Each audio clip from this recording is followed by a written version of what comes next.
I'm just having a cheeky Snickers. Good evening, friends. Welcome. It's Kingdom Death time with Big Deno, Professor Big Deno. Some great questions in the chat happening already. How good's that?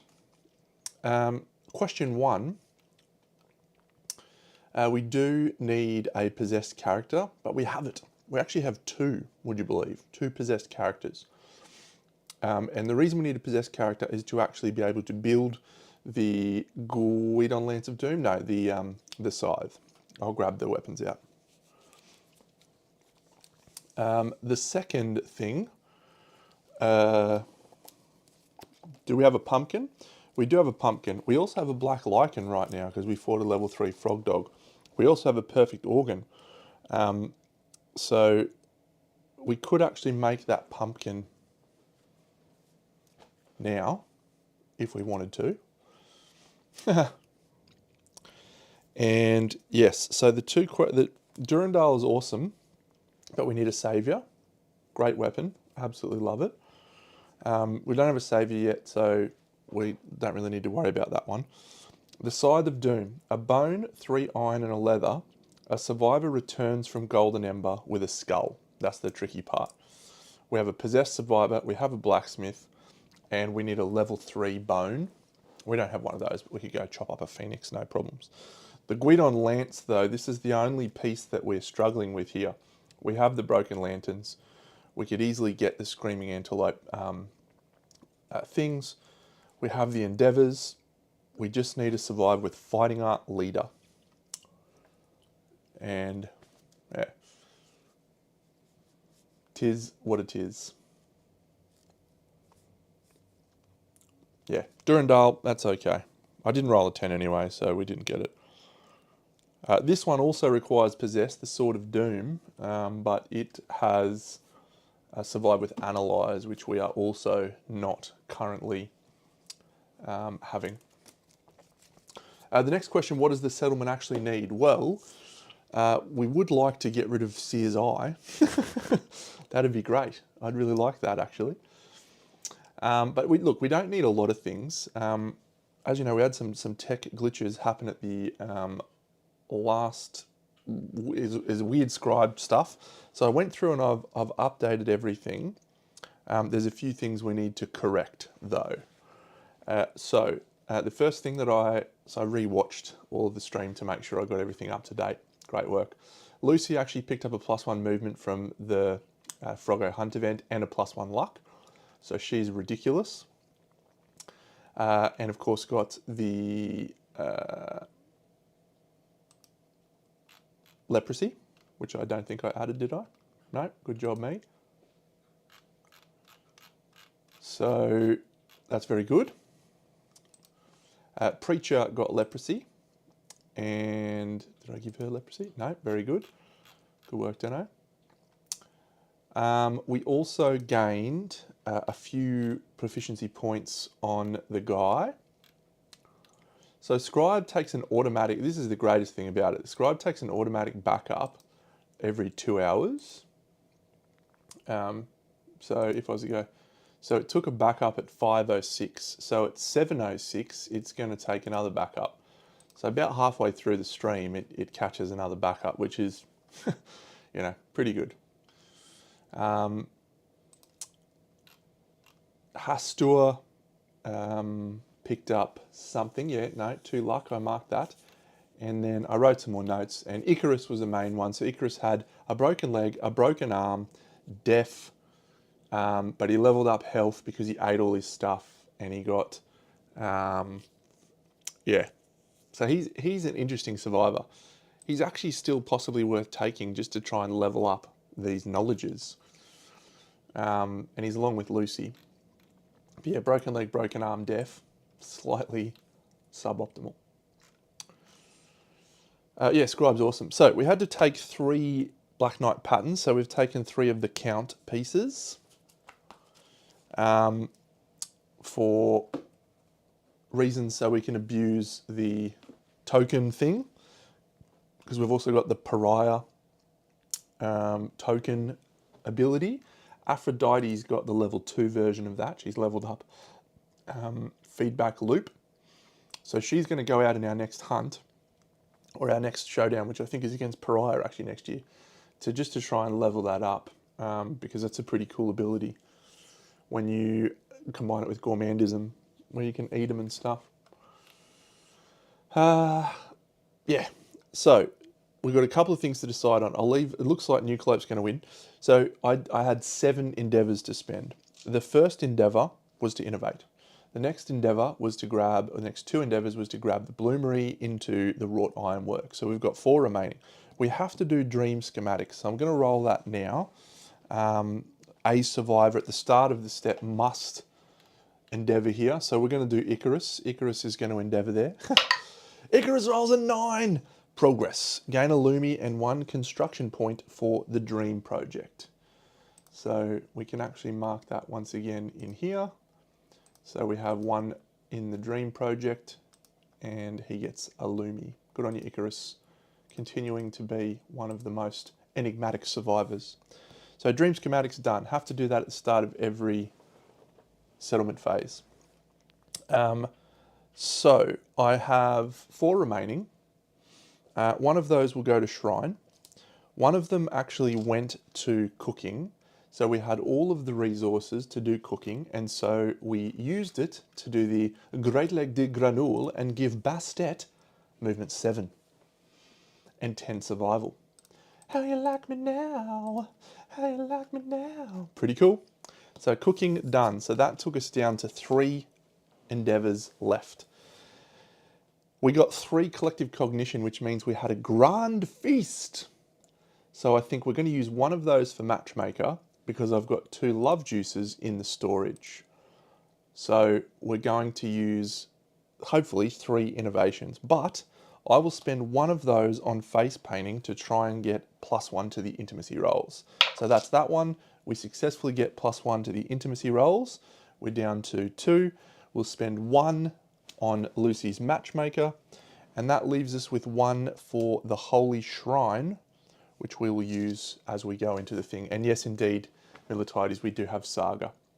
So we will spend the 2 love juices and attempt to have 3 Arc Survivor intimacies, which is a grand feast, and also gains us +2 to our rolls. So as long as we don't roll ones, why that camera better not start doing that. This is the thing I hate most, mate. These fucking technology. Everything should work, and it's just decided to crap itself. Okay, so our first thing, we can only have intimacy with partners. So I want to choose 2 partners that have a reroll but aren't necessarily all that good. So I think Mortis and Persephone are 2nd tier survivors at the moment. So Mortis and Persephone will have a baby first of all. So we roll a 4 and a 9. So the 4 becomes a 6, which is a grand feast. We gain a knowledge from one of our parents. Yes. So we need some names. Mortis and Persephone. Yeah. The parents each gain 10 survival, and we get some knowledge from the parents. Frigga. Yep, okay, cool.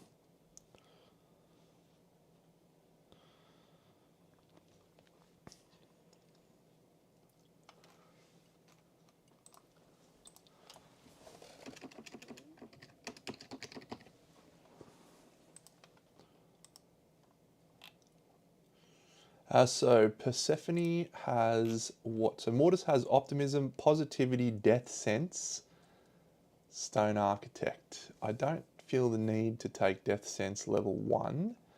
Persephone has unrestrained, Shatterstar, guardian, and physiognomy. We'll take physiognomy, thanks. So Frigga is gaining physiognomy, the knowledge, and she will roll a philosophy straight away because she's gone straight to Hunt XP 2, And we also need to deal her out a character card. So the first character card we get is the Bright Side. We have a matchmaker. All right, and we're going to do bold. So the matchmaker, the bold roll is a roll of a 9. I think that's +1 accuracy off the top of my head, which is cool.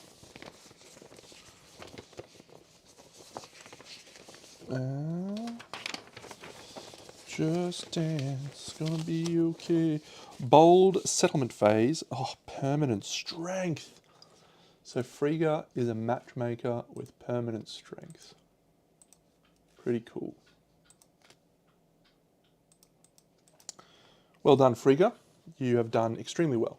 We'll continue with those two parents, actually, and see if we can roll a double 10. Double 10! A 3 and a 2, but a 2 is still a 4. We gain a population, and we have had a grand feast, so they come in with a Lumi. And we need another name once again, so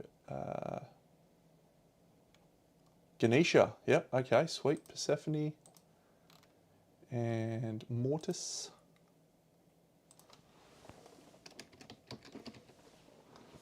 Ganesha, create. All right. Oh, we need to roll a philosophy too. So their character card is the bow. Okay. Did we match it? No. The bow.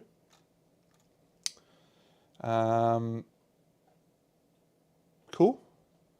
So we'll just flip her. Random philosophy is facism. That's cool, man. I'm happy with facism. We probably will send her out to try and get a...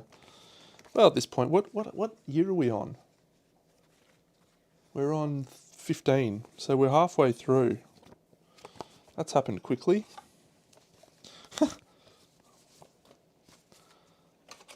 So you sort of get to this point where you need to... you need to try and decide which ones you're going to chase. She rolls a 5. She gains Stoneheart and a Lumi.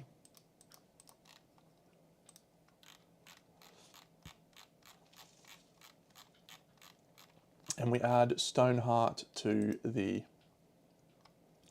thing. We get +1 to our severe injury rolls. Delightful.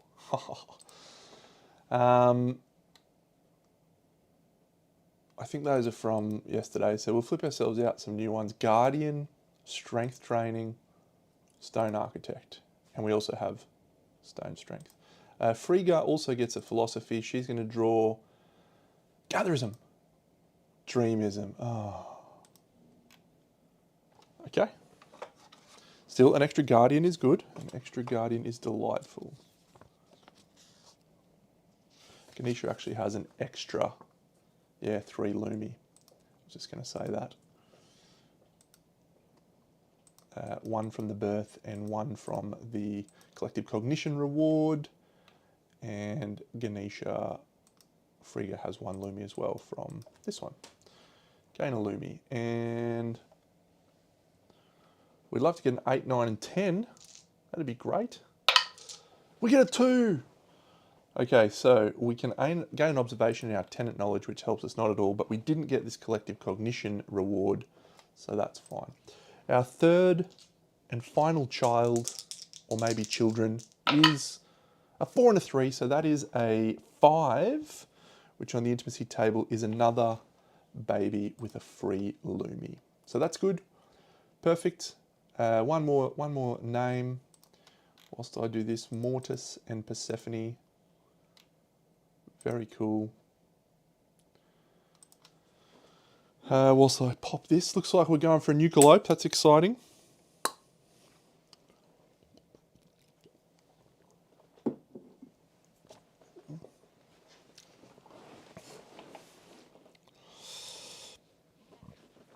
I'll flip the character card. Oh, we haven't got a Thor, actually. That's a cool idea. We do have Loki. The character card is the Gatherer. Thor the Gatherer. Does that make a lot of sense?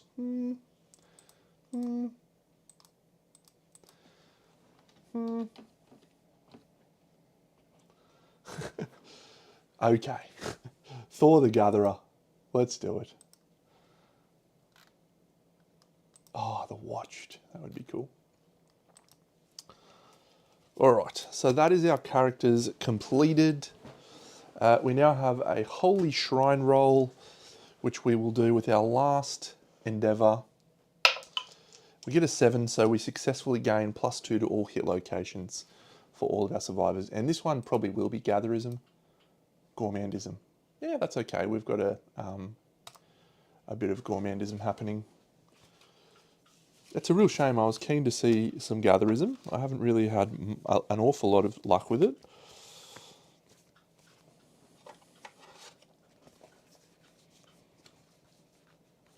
What am I looking for? Gourmandism. Where have I put me Gourmandism? What an idiot. Such an idiot. Where is it? Is it right at the bottom? It's literally at the bottom, isn't it? Deno, you're an idiot. We could, yeah, not having the stone facing grave, it just sucks. It sucks so bad.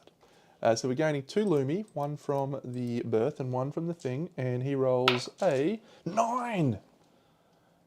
Archive a resource and gain +1 accuracy. That's cool. So we do have resources to archive. Yeah, Facism 4. We're going to archive, what have I got?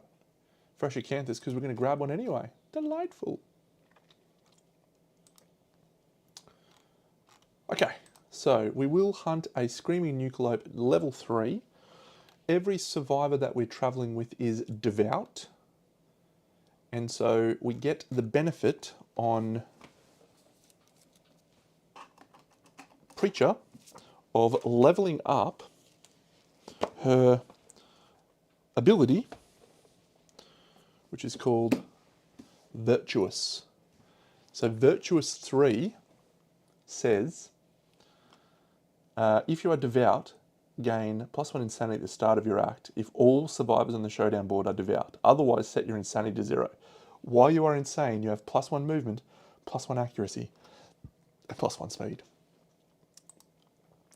So this is such an interesting wanderer to play with, because what you're doing is you're creating this this cult, creating this cult of people who are like, yeah, Preacher, we believe in you. Faith is the best. Faith is the way. And if you have everyone on board with the cult, everyone gets stronger. It's cool. It's kind of like a different take on collectivism, which I like. I like it. So here we are. Lucy, same deal. Preacher, same deal.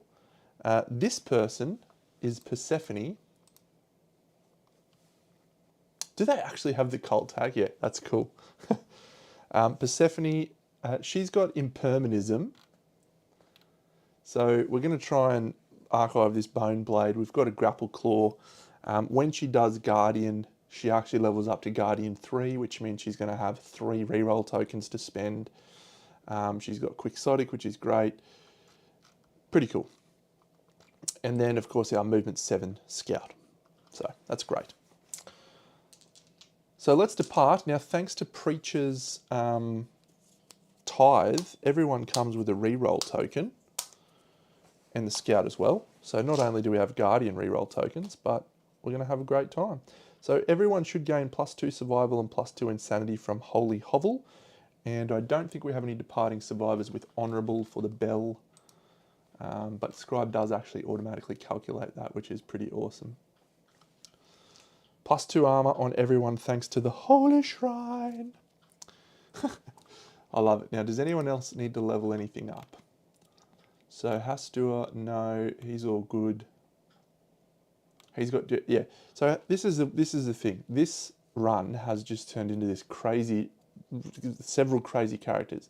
Like this guy, he's got Squeamish now too. This guy has the black and red armor, so he gains a -1 accuracy token at the start of each act, which you can archive to ignore a hit. Perfect. Then he's got Sad Frog Dog Song, so when he misses, his strength of his first attack gets better, which is awesome. He's got High Roller. He's got Guardian. He's rolled 2 luck, which is ridiculous. Yeah, he's just a crazy guy. And he's got +2 strength with daggers. So, what a champion. So that guy's turned into an animal. The king in yellow. Bastet has got 5 base strength somehow. Bone Eater, what a legend. Now, this is a final question I'll pose to the chat. So, do I run this risk, right? Do I run away from the armor to try and level up Stone Skin? So, Stone Skin, yep, vertebrae net. Stone Skin is this one, which is when a hit causes you to fill in a heavy injury, cancel any remaining damage from that hit. And when you fill in a heavy injury level, gain 1. So I actually kind of want to try and level this up. So I want to try and take some hits with the Scout. So the most logical thing for me then is go, okay, cool. I just do those, run with, because it'll be 4 armor on those locations and 2 on the others. It's a lot less than what we've had by just running an Osteophage Scout, but yeah, I'm going to do it. Okay, so Preacher, Lucy, Hastur, Persephone, Bastet. Okay, so Hastur should go to Survival 6, I think. He's got 2. Yep, he should go to Survival 6. So let's see if that is the case. No, it has not happened.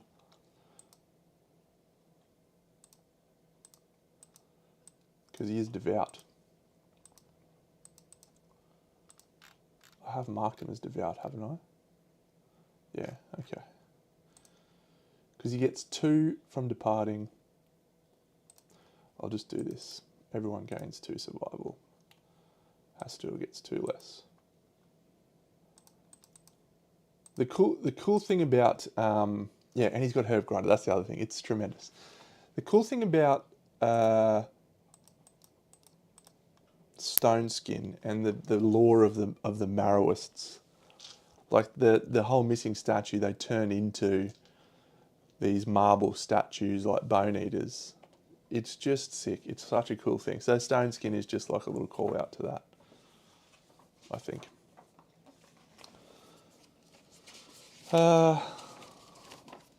Mustin, you're a genius. Screaming Nucalope. All right, we'll end the poll. And I do need to set up the Screaming Nucalope's stuff.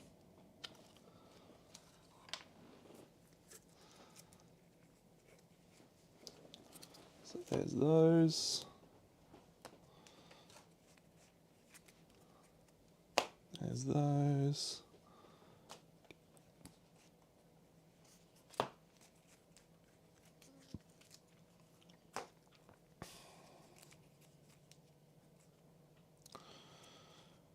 Yeah, so this level 3, I haven't actually looked at it. I should look at its I should look at its stats actually. Is it toughness 17? Because if it's not toughness, if it's higher than 17, this will be crazy. He's 12, but he's got legendary horns. That makes him 16, doesn't it? 1 accuracy, 2 evasion. 3 speed? 3 speed is ridiculous. Hey, Gian. What is that? Okay, so 3 speed. Cool. Only +1 damage. Well, that's interesting. He's got 1 accuracy and he's got 2 evasion. Okay.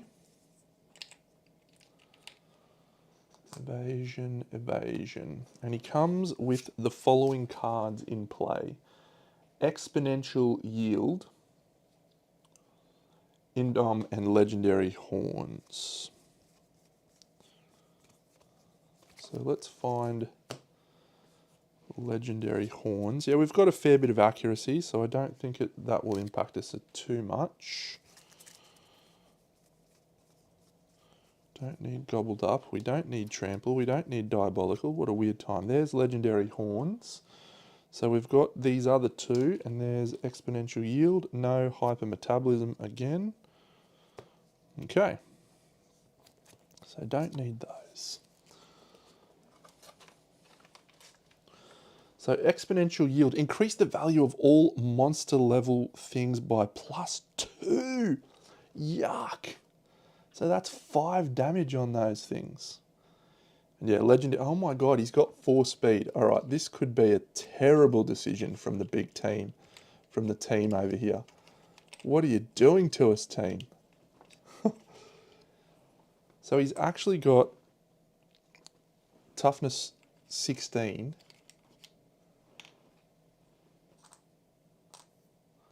Man, I wish I had Wrath. Wrath would murder this guy. He's got so many tokens. When a survivor with less than 5 courage ends their act adjacent to the Screaming Antelope, they suffer 1 brain damage per monster level. Okay, so we will need to try and remember to use things like the Lantern Halberd to move away. Hey, Cindy. The Leather Boots to move away. Yeah. We'll definitely need to try for that. Okay, this will be fun. We could lose all of our survivors here. 1, 2, 3, 4. B, B, B, A. B, B, A, B, B, B, A, B. This is somewhat of an unnecessary risk. 1, 2, 3, 4, 5, 6, 7, 8. But why not? 1, 2, 3, 4, 5, 6, 7, 8, 9, 10, 11, 12. It's literally every card that the Antelope has. Great.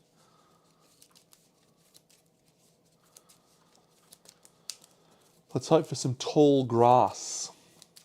I think so. I can't imagine why you wouldn't. Still an Antelope.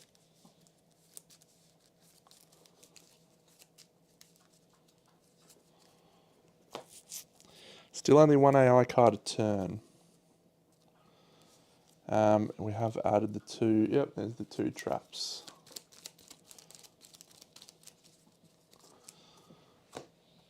Holy Shrine, I'll leave that there to remember that. Okay, I think we're good to go.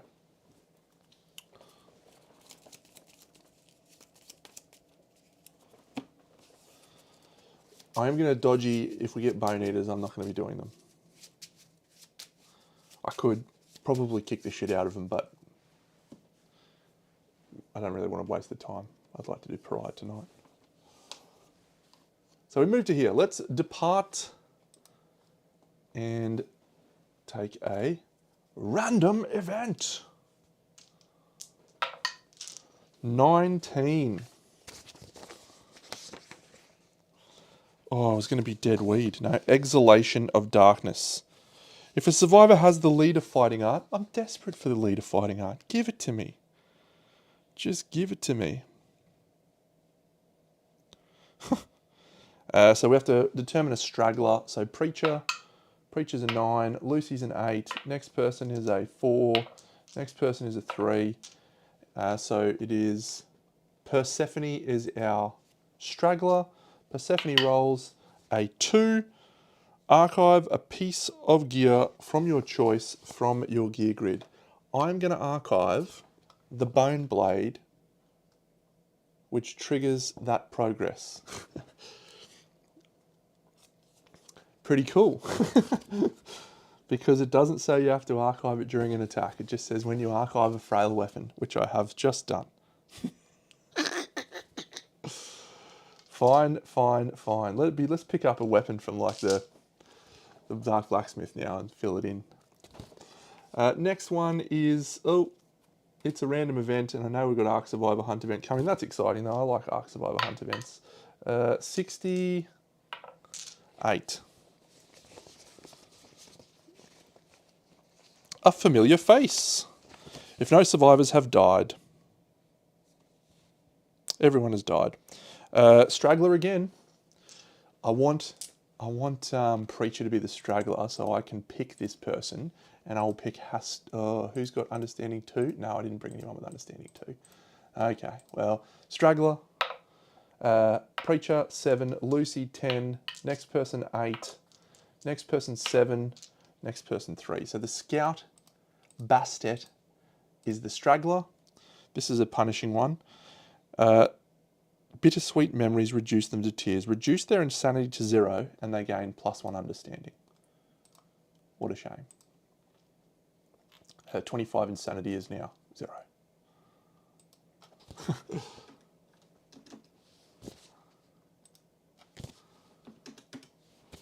Tis unfortunate for Bastet, the cat god.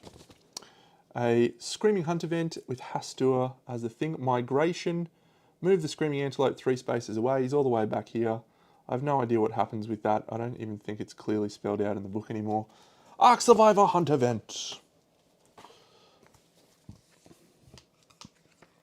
You have to do something. You have to do starvation, maybe. I can't remember.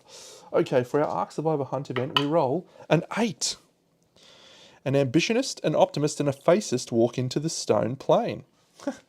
We don't have any of those people.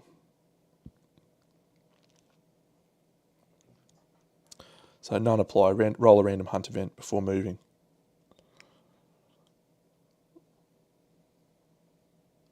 That's cool, man. Okay. I love Ark Survivor Hunt events. Got to archive some resources, maybe. A random hunt event. 16. We've just caught snow. No, that's 14. 16 is space between the rocks, I think. No, night terrors. Ugh.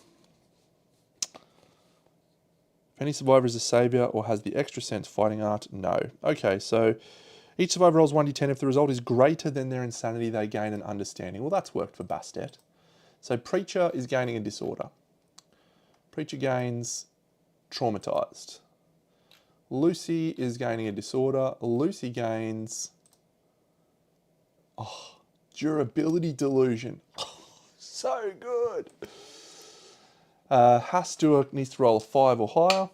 He rolls a 5 and he gains an understanding, but he's at max. Persephone is gaining a random disorder and she's going to gain cowardice.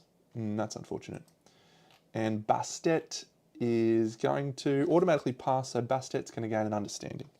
Night terrors, done. 1, 2, 3, 4. Yeah, so we're flipping Bone Eaters. I'm going to pretend I didn't see that. Object of Desire, the tree. Survive with 3 understanding. Do we want the tree? Oh, I much prefer the tree when you get it during the first one, because I think it's at best the first one. So now we'll just roll a random hunt event. No tree for the moment. 29.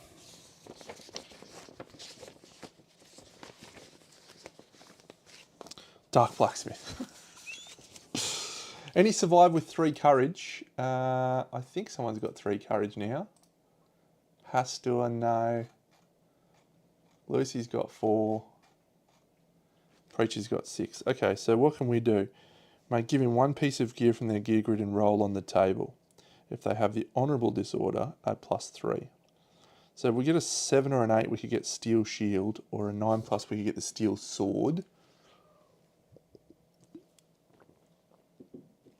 We do need a good sword, but I don't think that's worth archiving any of our gear for now.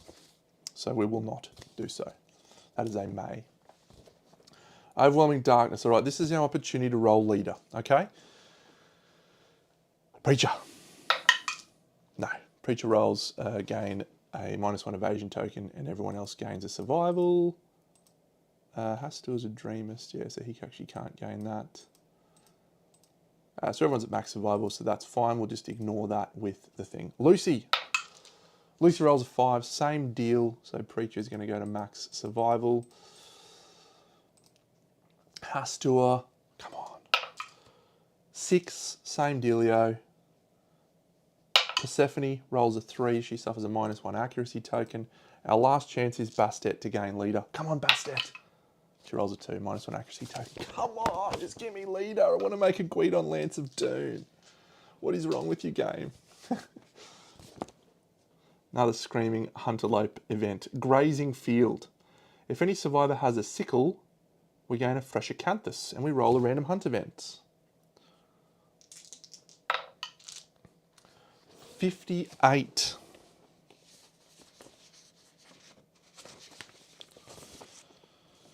"58 is Scent on the Wind. The monster catches your scent, it moves closer to you." It moves closer to us. No more starvation for us. The guy can't make up his mind. Okay, so herb gathering, we have no herb gathering. Mineral gathering, we have no mineral gathering. We're just going to do a red incursion on this space. Come on. So random event. 44. The thing about Bone Eaters, right? The thing about Bone Eaters, if I was to do Bone Eaters, I would kick the ever-living shit out of level 2 Bone Eaters, and all that would happen is everyone would get arrival bonuses twice, which would give me +2 from the Sanctified Rosary twice, which is crazy. 44, Opportunists. Half monster resources rounded up. So that's 3 and 3. And how many wounds do we do? Opportunists. The monster suffers 5 wounds. So the downside with that is generally the antelope. Oh no, I can set up the acanthus plants. He can usually eat it, but this guy's not going to do that. So yeah, so we probably will take that. I don't think losing 5 resources is that much of a challenge for us. We're going to do a lot of crits. It's an antelope, and I really just want to get out of this mostly unscathed. So yeah, we'll take that. The monster suffers 5 wounds to begin the showdown. Opportunists. Cool. I can't remember if that one was there. 1, 2, 3, 4, 5. Yep, so we're going to do that one. Another random event. Yeah, I think so. 64. I thought it was 74 for a second there. What a shit dick. Well, I want gold. Oh, it's 73 for Golden Ember anyway. 64. Stone Fountain. Any survivor may consume if they do gain 1 courage. We've just gotten Analyze because Hastur gains a courage. No, that's Explore, isn't it? We need it to happen during the showdown. Fuck. Okay, so what can this do? It can give you Hemophobia, or it can give you a Survival. I don't think we need to worry about that. I will do it with Persephone though. She'll drink from the pool. She rolls a 9. She gains a Survival. I was going to try and remove her Disorder Secretive with another one. Yeah, Analyze is Understanding. Explore is the one I meant. Yeah, I completely screwed the pooch either way. Okay, Red Incursion. Let's get ready to roll a 10. All right, I need everyone to feel this. I need everyone to feel the Red Incursion.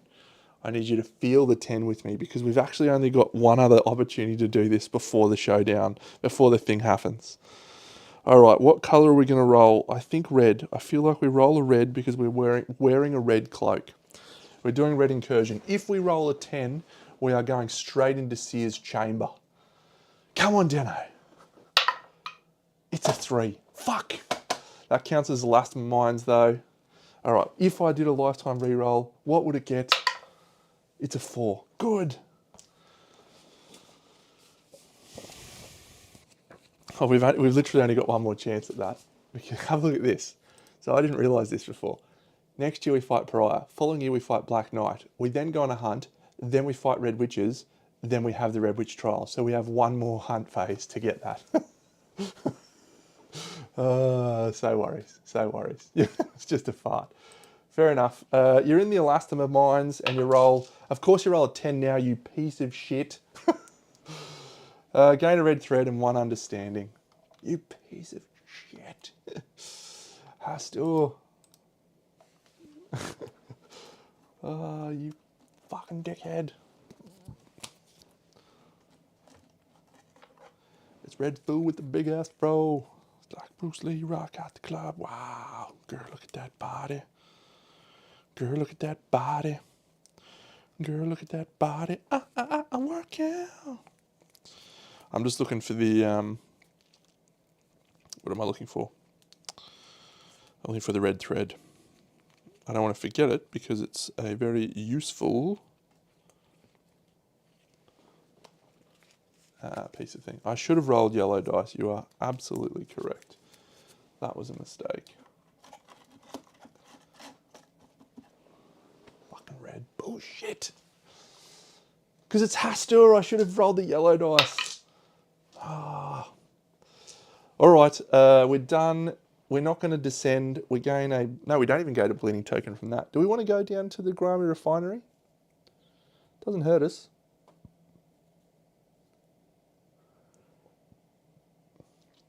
If we roll a 1, 2, 3, we get that. Collapsed lung wouldn't be great. 1 bleeding token. I don't need it. You get 2 iron though if you roll here.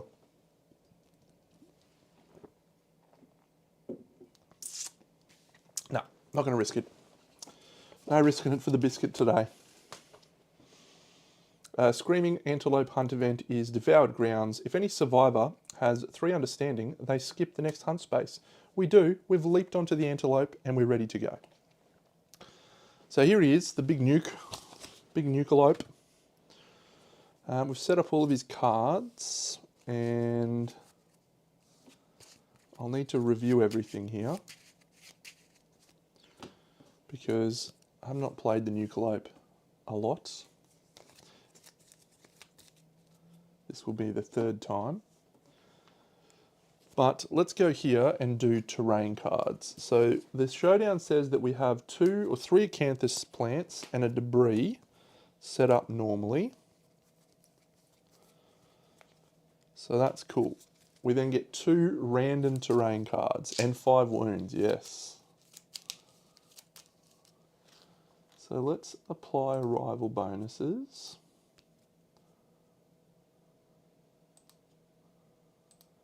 And we'll give her +2 armor. We'll give her +2 armor. We'll give him +2 armor.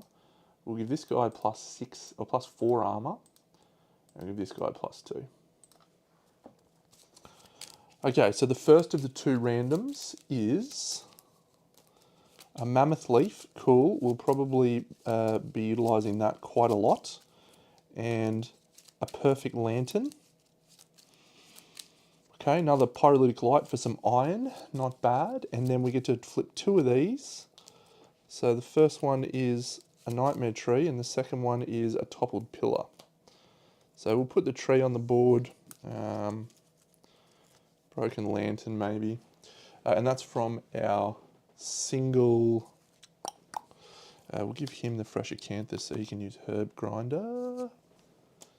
Bastet? No, Hastur. Herb grinder, yep.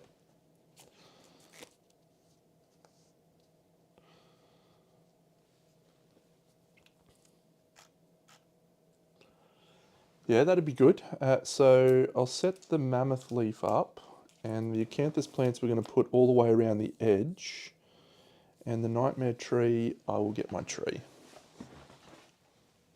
So we can set up on a leaf, which is nice.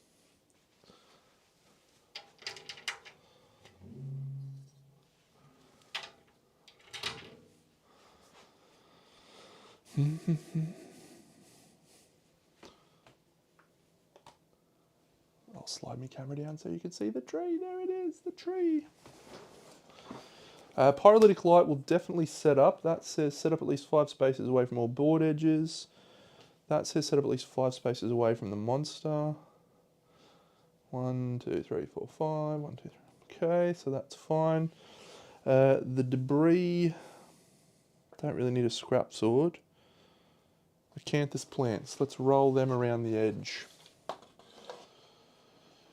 Sickle. You don't need to get a... Did the scout have it?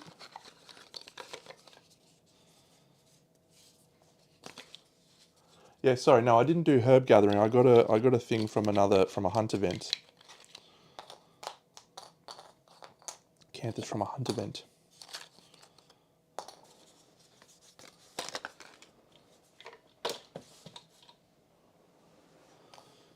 One.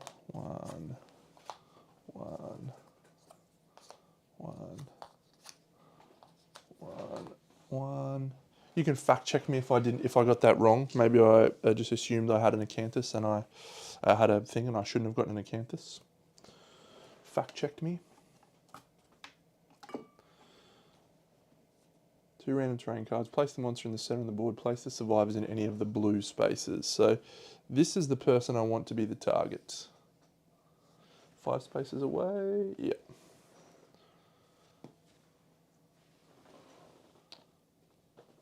Lucy.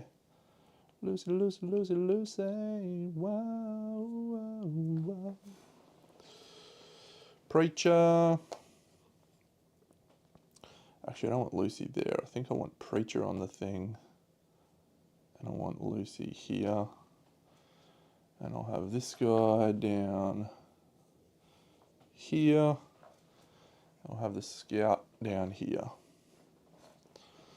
All right.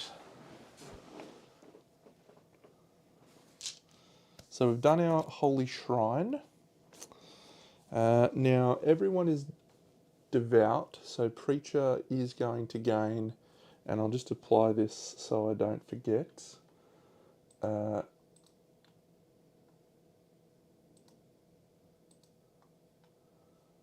1 movement, 1 accuracy, and 1 speed.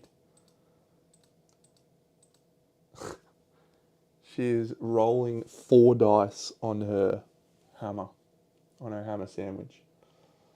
Jeepers. Okay, so 5 wounds. 1, 2, 3, 4, 5. Great start. Where's his actual AI card, Deno? The Screaming Nucleope's card. What have you done?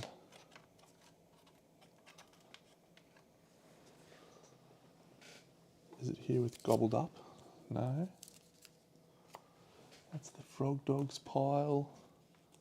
Nothing there. Nothing there. That's me Vermins. That's Froggo hit locations. That's Bullfrog Dog stuff. Okay. I feel like it's definitely here somewhere.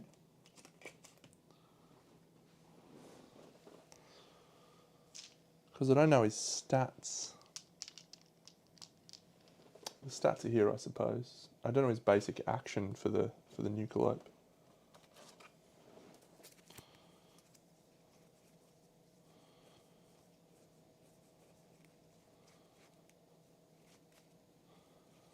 Got to find the card.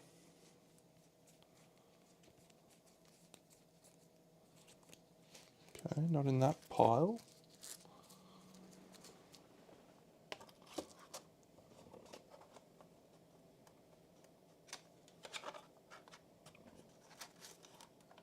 There it is.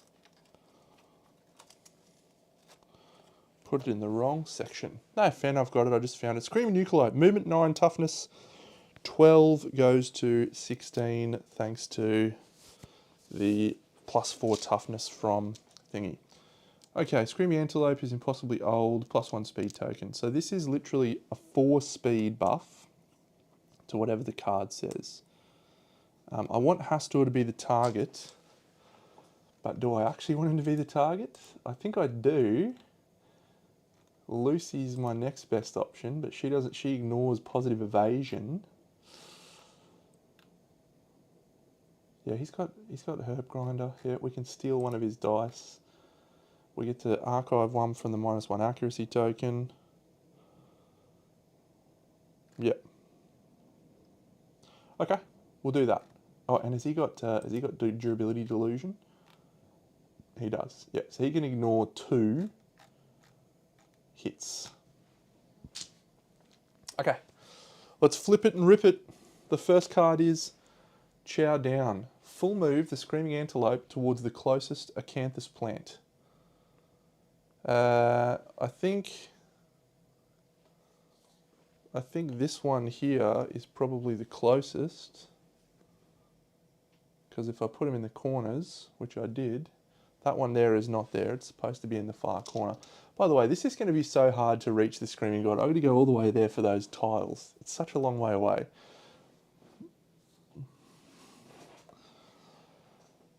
So this one, 1, 2, 3, 4, 5, 6, 7, 8, 9, 10, 11, 12. 1, 2, 3, 4, 5, 6, 7, 8, 9, 10, 11, 12.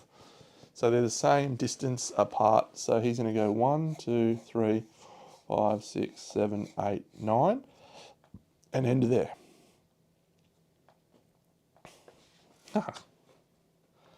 Nice one, idiot.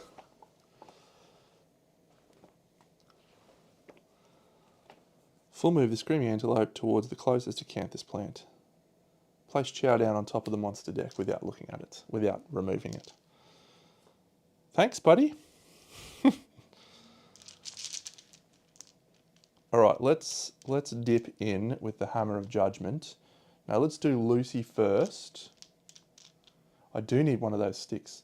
So Lucy's going to do her charge thing. She's going to end adjacent to the monster. She's going to knock him here. And she's going to give him a -1 toughness token for the turn. She's going to swing with the Lantern Halberd. Lucy.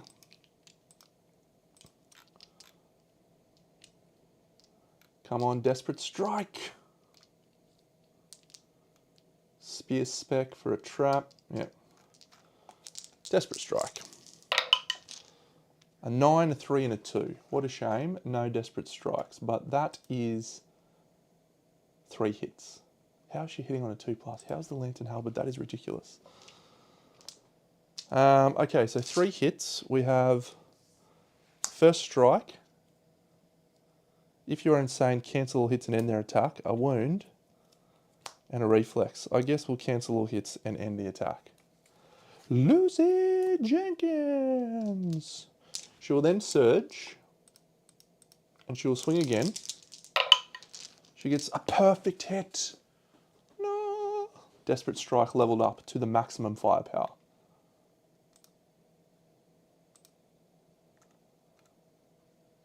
Yep. And so that will be 3 more hit locations. 1, 2, 3. We've also got rid of the Super Dense. So the monster is now toughness 15 because we punched him with our body. And she is plus, so 10 plus the Desperate Strike takes her to 14. So she's a 2+ to wound, and she's critting on 8s. Whatever we roll, the first roll, we double tap, by the way. Come on, Dano. It's a 6. So we double tap. So we'll do this, we'll do these 2. So that's 2 wounds. And no criticals. So that's fine. And now this one, we rolled a wound. So that's a 3. It's still a wound, but it's not a critical. So let's use a Guardian reroll there. It's got crushed spine, so it'd be nice to do that. And so the Guardian reroll is going to be from Persephone. And that's actually going to level her up to Guardian level 3, meaning we've got 2 more Guardian rerolls coming out of her as well, which is cool. She rolls a 1. She fails. Okay. So Lucy's then at the end of her attack going to use the Lantern Halberd to move 2 spaces directly away from the monster. 1, 2. Meaning she does not trigger Legendary Horns, which is when a survivor is adjacent to the monster. But she has 5 courage anyway, I think.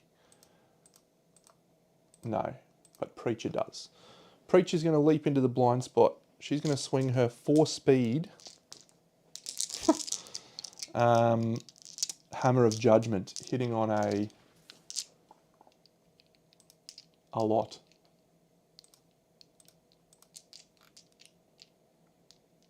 Fuck me. So she's hitting on a 3+. Oh, you're right, Militides. Okay, so what I'll do is I'll use Lucy's one of these. Good call. Yeah, I forget stupid Guardian level 1. That's all right. I'll bring Persephone over. Adjacent to... I'm actually dash Persephone now while we're here so I don't forget. So she's adjacent to Hastur. So I can use the Guardian reroll there. Cool. Good part. Good plan. Good plan. Wrong button, Deno. So yeah, this is 4-speed from Preacher. This is tragic stuff. 4 hits, including a perfect hit. I don't think Preach has to worry. She does have, I think if she doesn't roll a perfect hit, she suffers insanity, but she also gains an insanity thanks to Devout. Perfect specialization club, so she's going to double her wound attempt on the first roll attempt. No traps. 1, 2, come on, 3, 4. Restless chest. All right, there's lots of failure reactions. I feel like failure is not an option here. She's critting on 3s, 4s, something like that, something stupid. So that's a critical, and that's going to be gain a Screaming Antelope resource and Ruined Crown. So that's going to be 2 wounds from Savage. 1, 2. Did I remember to do all of Lucy's wounds? 1, 2, 3. So 5, she did 3. She did 2. Yep, good. Screaming Antelope resource. So that's another critical. Destroyed Hoof, another Screaming Antelope resource. It's 2 of them.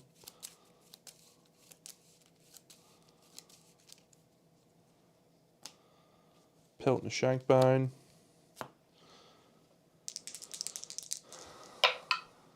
Alright, so that one's a fail, so we'll use her reroll token that she gave herself because she's amazing. It's not a failure, actually, it's still a wound, but the we're trying to get a crit. This one's a -1 speed token, so... Hey, it's a crit. -1 speed token, so we're down to a normal amount of speed. Only +3. And then this one, gain a Screaming Antelope resource, critical. And the Screaming Antelope resource we gain for that one. And it also gains a -1 damage token. Another pelt. Okay, good teamwork there from the team. Okay, Preacher is then actually going to dash because she's got traumatized and she's got... she does have enough courage, but yeah, we'll just get her back out of here and we'll do that. So let's do the dagger. We're going to do the vertebraeonet. Preacher's done and she's dashed. Hastur. So Hastur is going to swing with the vertebraeonet. So he's hitting on a 7. Remember Sad Frog Dog song? So any misses adds to our strength. Glorious. I love that so much. It's only 2 speed though. Yeah, maybe. Whatever. A 4 and a 7. So we get +4 to this attack, this 1 hit location. There is a reflex, but there is a persistent injury, so this is going to have a critical effect. Hastur, the king in yellow, will roll the yellow dice, of course. I think he crits on maybe like a 6. That's an 8. That's definitely a critical. Gain a Screaming Antelope resource and Vomit Blood. Spiral Horn. Okay. So we'll do another swing with the vertebraeonet. Surging. He crits on 5s, yeah, because he's got +2 luck. 8s, no, 6s. So Vertebrae is not deadly. So he's 10s, 9s, 8s, 7 6s.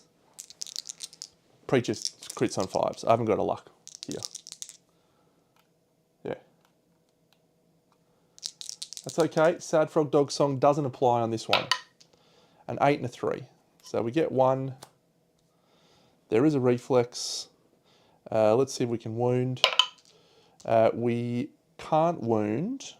So we'll use that Guardian reroll now to see if I can reroll into a 4. So that fails. So we're going to trigger the reflex, turn to face away from the attacker, and full move forward in a straight line. Okay. So we're going to knock over Lucy, which is going to give her 1d10 insanity from the vomit blood. That seems okay. 8 insanity for Lucy. And now the other thing that's interesting there is that we don't have to worry about insanity for the purposes of being... The Screaming Nucleope does not kill you if you have 20 insanity.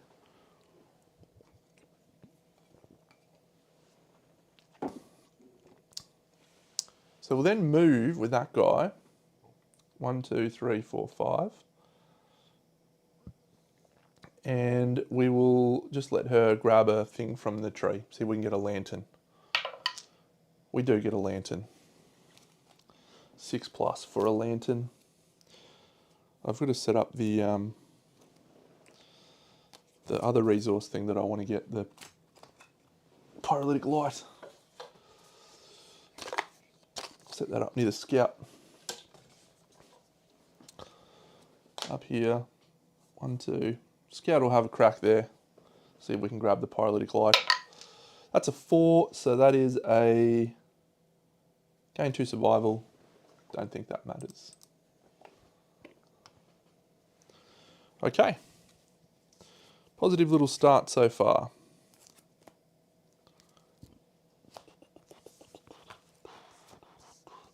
We get Bite, the closest survivor in field of view. So that is Lucy.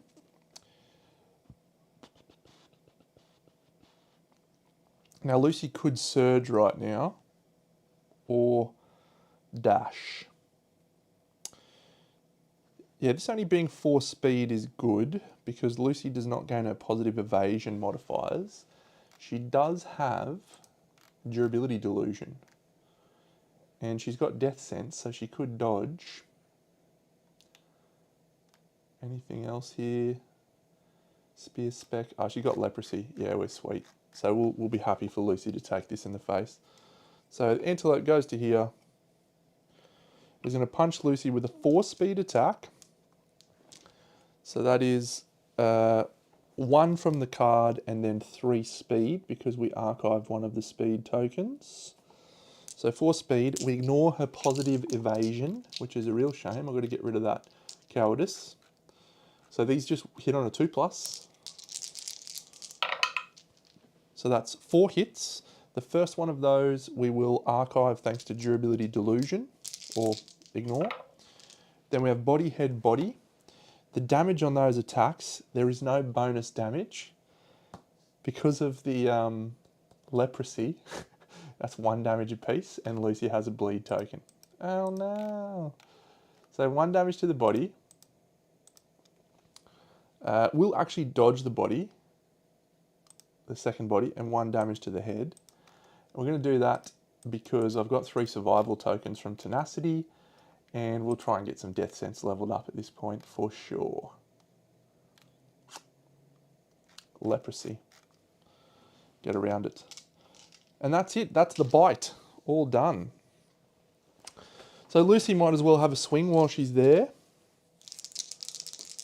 3 speed. Mostly I'll have 1 starting survivor that makes it the whole way through. We've got 2 at the moment. 3 hits with the spear. We have a trap. Can we get the second trap? Oh no, we didn't get the second trap. Okay. If the monster has 3 active traits, no. Super criticality. If it does not, randomly flip one of its inert traits, then full move the monster through the attacker. So we have Spear Spec, so we could cancel this on a 7+. Lucy is always red for me, so we'll see if we can roll a 7+ on the red. That's an 8. We cancel the trap. We don't want the second one. Okay, good to know.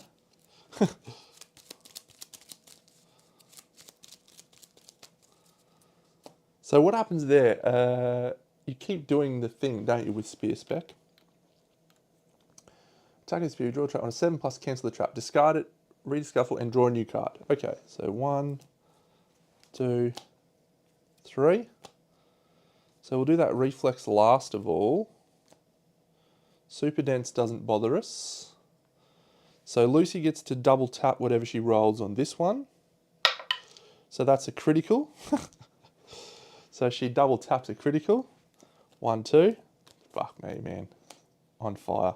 Gain a Screaming Antelope resource and then a degenerating wound. Whenever the Screaming Antelope moves, it suffers an additional wound.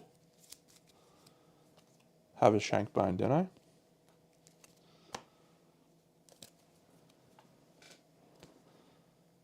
And that's 2 wounds. 1, 2. This is a reflex. We can't cancel it. There's nothing we can do about this. Whatever we roll an 8, so we still do a wound. But she is now going to perform basic action on Lucy using the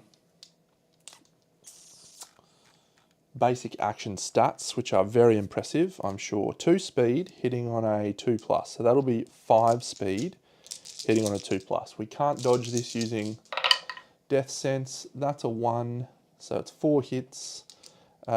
This is the same turn, so we don't get to do Durability Delusion again each round. Yep, that's fine.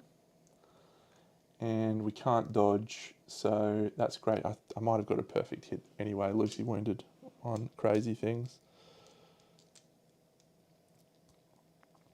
So 4 hits on hit locations as follows. Body, body, body, hands. 1, 2, 3 hands, because those are 1 damage apiece. Thank you, basic action. Okay, then it says, reveal the next 3 hit location cards and discard any that are not traps. Hey, the Restless Eye, getting rid of that's good. That might need to, no, it's the bushy tail that's gone, yeah. Okay, loose. Do we slap again? Now let's do Preacher. So Lucy, at the end of her attack, will move 1, 2 spaces away so she doesn't get knocked down. Preacher's going to leap to here, and she'll swing with her 4-speed Hammer of Judgment. 3 hits. She doesn't have a perfect hit, so she gains an insanity, then loses an insanity from a Telephobia. She has a failure reaction. She has a reflex.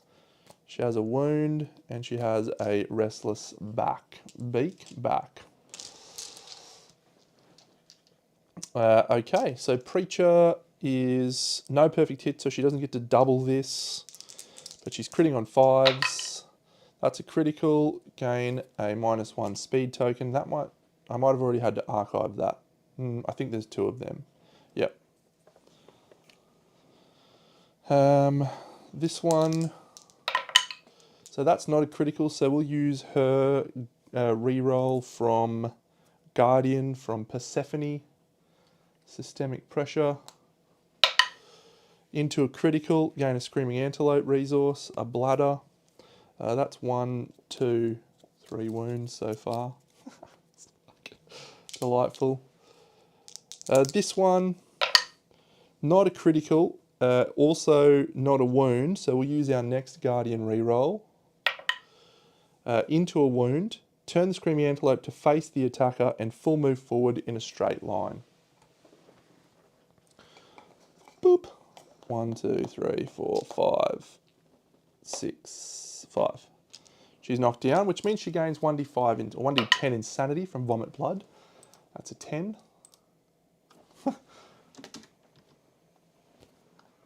Okay, maybe I was more geared for this than I thought I was. We should have actually done that one first because there's no reaction, so I'm going to do that one. Critical, affects some AI cards. So when the monster moves through her he automatically suffers a wound. It suffers an additional wound when it moves. So he's got no wounds left. So he's just going to do basic action. How do we go about this? Weapon proficiencies. Preacher's got a club. Lucy's got her spear. Hastur's got his dagger. They're the main ones we wanted. Bastet would have been good. Yeah, Surge for the lantern. Yep. So I will start moving the scout towards the fight. So we'll go, 1, 2, 3. I'm going to stand her up with Lucy, and then she'll use her 3 tenacity tokens, and then she'll dash. So Lucy, using fist bump, stands her up, uses her 3 tenacity. She's back to max. So Preacher then dashes, and we'll try and pick up the pyrolytic light. Rolled a 10. Cheers.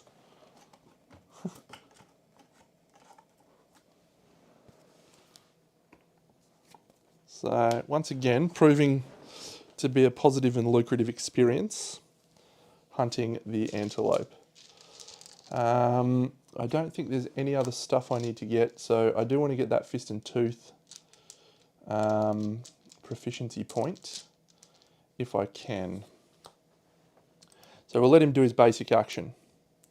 Survivor in blind spot, no. Closest survivor in field of view, it is Hastur. So he'll go over to Hastur, and he's going to roll the 4-speed attack now, hitting on 2s, but Hastur has 2 evasion and durability delusion. 1 evasion, sorry. So that one misses. That one will ignore. Oh, that one will take as a 7, and that one we will. Oh, it doesn't matter actually. Yeah, it's 2 hits. We could dodge one, and he dies on the move. Oh, damn! What an idiot. Ah well. Thanks for your time, Screaming Antelope. It's been a pleasure. Nucleoping all over the place. Okay, Preacher is pondering Immaculate, Hastur is pondering Dreamism, Persephone may ponder Impermanism, and there is 1 construction point on the Dream Project, 3 collective cognition. Get around it.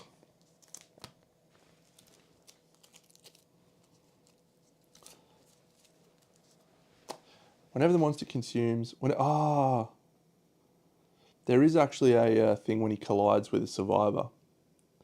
All of the monster's attack profiles gain after damage. Okay, I definitely should have done some of these things. I've got 2 damage to 5 hit locations on all of those, which isn't going to matter, I don't think.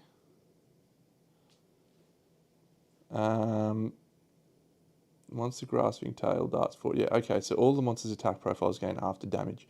So we only got hit like twice, didn't we? You place the target, knock down the monster's blind spot, and they suffer monster level damage. So the 2 targets would have suffered 5 damage, and that's like literally all it is. And look at the armor I've got, 7, 7, 9, 7. Super criticality is 2 damage to monster level hit locations. Yeah, okay, cool. Well, I'll remember that for next time. That would have made it fractionally more damaging. But, yeah. I do flip some traps. I flipped a trap. We just cancelled it. So we only get 3 of these monster resources. 1, 2, 3. And then we get 3 basic resources because it's 5. We get another black lichen, a reticulated grabber, and a fissile pancreas. 1, 2, 3. Yeah, that's fine. Okay, we also get a legendary horns. Actually, we do get a lot of good stuff here. Okay, so we got 2 black lichen, 1 from the frog dog. We do get a thing, yeah. We got a legendary horns. We got a fissile pancreas. We get a fresh acanthus. Hastur should have used that to restore hit locations and leveled up the thing. Yeah, I'm going to do that, so, because I had a turn of doing nothing. So he's actually going to level up Herb Grinder to maximum. He didn't use that to do a wound. How good is Herb Grinder 3? Oh my god.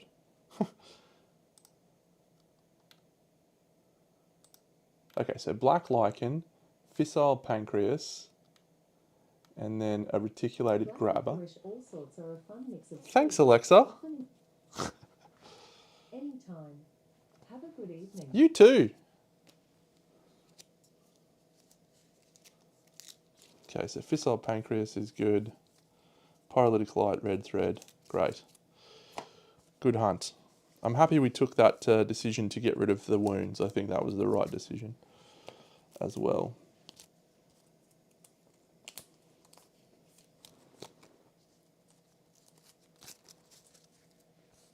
I think. So, yes, we've got a lot of things to do. Let's do the indomitable resources. I have 3 of them between us quite secretly here. One of them is the Aeneas one. Might just pretend I don't have that one. The Nord Gastrolith. We gain the Dashing Reaper. That's cool. It does sound painful. I've never had that one. That is from that's the dagger one, I think, so that's awesome. Nord Gastrolith. So that's good. And we gain the Dashing Reaper pattern. Bravely ran away. Yeah, I don't like seeing the Prime Beast stake. I have got it in there, so... Look, I actually think it's a good thing. I don't think every one of these should give you patterns. But, yeah. It is what it is.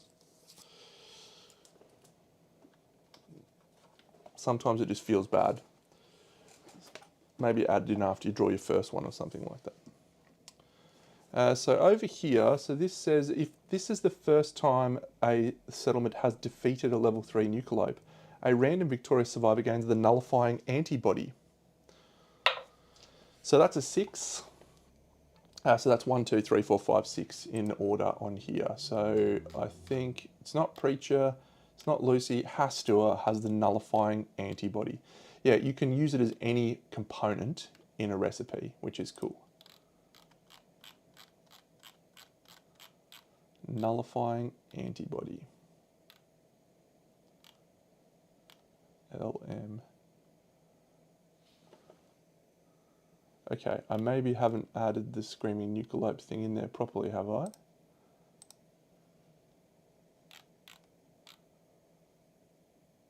I have. Okay. All that does is when if you get irradiated, you get to do a 3+. So someone gets irradiated if we use that thing, the fissile pancreas, we use that. So we got that, we got that, we got that. We've done this. So that's all from there. So yeah, let's do the Screaming Antelope Scout Discovery. Fuck, I can't wait for more Scout Discoveries, hey. This one's called Rock Eater. So we've got a Screaming God Scout Discovery. We've got a Phoenix one. Ooh, yeah. So good. So good. Alright, the Scout reveals the tooth marks of the monsters Undermoor. Roll 1d10.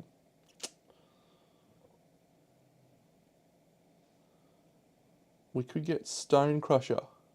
Oh my god, that's such a cool... I'm trying to make my Scout Fist and Tooth as well. We'll use the green dice for the Scout. Seems appropriate for a thing. It's a 3. Okay. Gain 20 Insanity. I think that's the person who got dropped to 0, isn't it? Bastet? It is. Good. Good to know.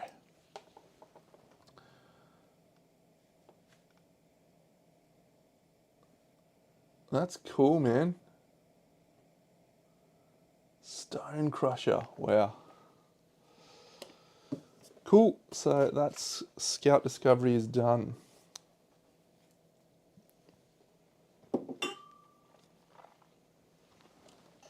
Wait, does it? 3? No?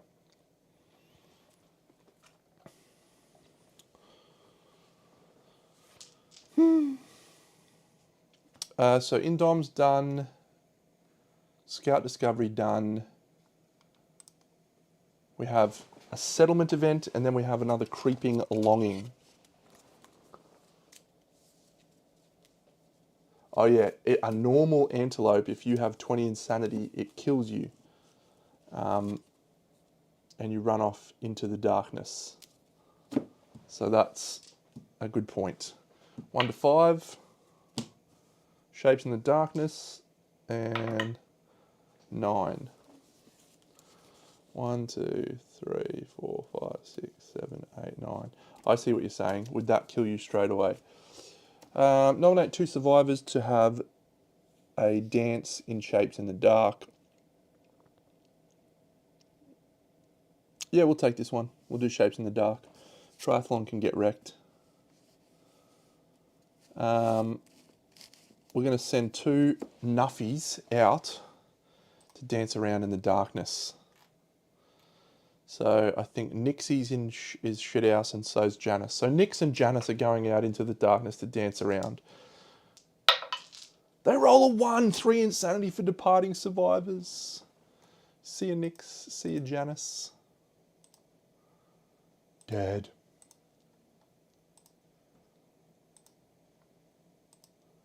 Oh. Come on, Deno. You can do it, mate.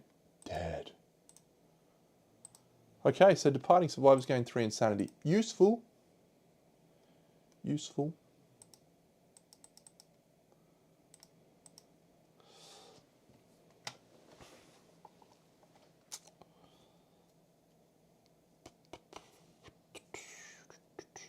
You can gain storytelling for free if you roll a 10 there. That's worth a dip. Free endeavours. Let's do some Creeping Longing. It's creeping and it's longing.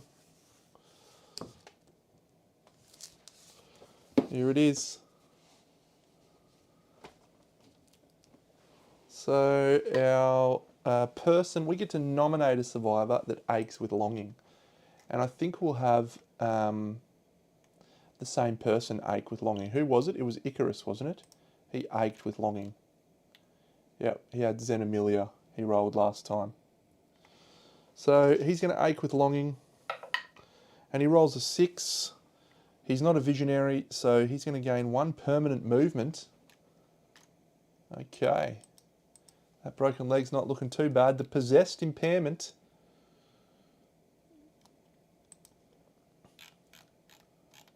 And add Creeping Longing, 1d5. Creeping Longing comes back next year again. Woo! Woo! I'm already really happy with Creeping Longing. It's a great event. So Visionaries, I don't think they exist. Unless it's the Ark Survivor one. What are they called? The Special Children. Are they Visionaries? Can't recall. It might be something new. Ah, yeah, they might be Ambitionists. All right, 7 endeavours. Let's have a look, actually, at the weapon The Dashing Reaper. Never had it. I think it's a dagger, so that's good. Prodigies, yeah. Okay. Dashing Reaper Paleon is the chick. I've got the model painted, so that's cool. So we'll be able to use it. Poison Partisan, there it is. Dashing Reaper. During your act, archive a fresh acanthus to gain a movement. If this weapon is paired... Whoa, okay, that's very interesting. And it's a Strength 7 Savage weapon. That seems pretty good against the Screaming God. Am I wrong there? Is that not really, really good against Screaming God? And I say that because we've actually got a chick who just takes an acanthus every time she rocks up, which is Thor. A chick. Thor rocks up with an acanthus. On arrival, gain a fresh acanthus. Okay. Could be worse. Does that say you consume it? No, it's archive it.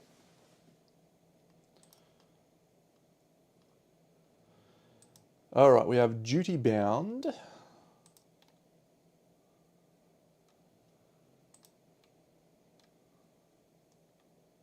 And Shared Illumination.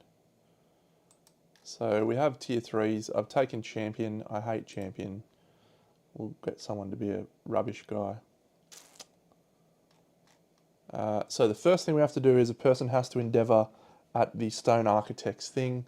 What do we roll on that? We roll 5. So we roll into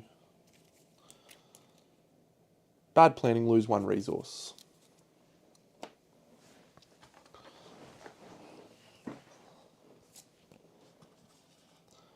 No biggie. Speaking of resources, let's punch in our resources.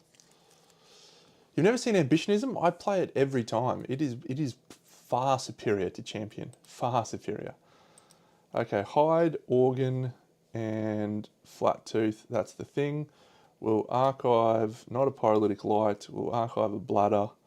So those are all gone for our Innovate. So we have a question marks. We have Pelt, Shankbone, Spiral Horn, Pelt, and a Broken Lantern. I used Champion the very first campaign I did, but ever since then I've used Ambitionism in pretty much every one, and I do think it is a vastly superior one. Champion just feels really bad the first time you do it. It's actually not that bad, but it does feel bad. There's ways you can get around the downsides of it. Okay, let's do our Innovate. See if we can get anything worth taking. We need Nightmare Training. Bed. Oh, we can heal some broken injuries or lucid dreams. I don't think we'll be taking lucid dreams, so I guess we're taking Bed. It doesn't spark joy. Yeah, agreed. So we can heal broken arm, broken hip, and broken rib. So the broken arm on, who's that guy?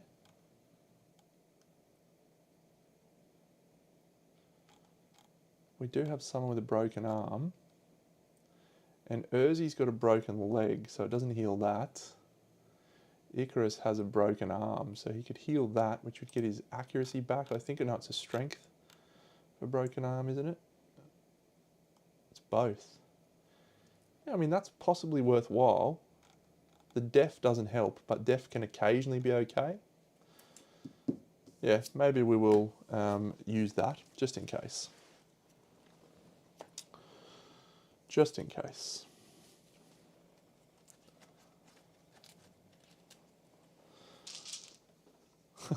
We've got a pyrolytic light and a red thread to add as well.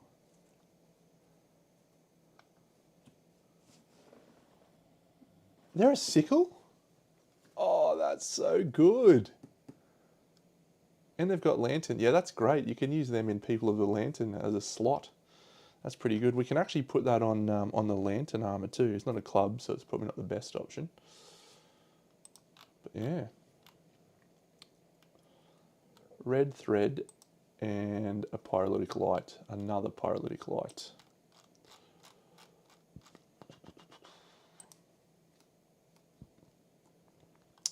So, what can we craft?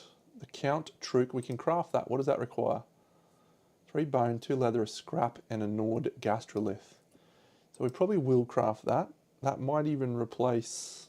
Ooh, it's got some uses, I think. That'll probably be really useful. And we can do the sponge iron at the wrought iron works to craft anything. Basically anything we want. Stampede Glaive is pretty cool. I enjoyed it a lot in the campaign I played it, but it feels like it tapers off very quickly. So Itachi, fine. The sledge is clearly the best. Oh, we should do our little philosophies, because we've got Preacher maxing out. Millions of preachers, preachers for me. And who else did we have leveling up? So Persephone with their impermanism and Hastur with his dreamism. Dreamism, impermanism.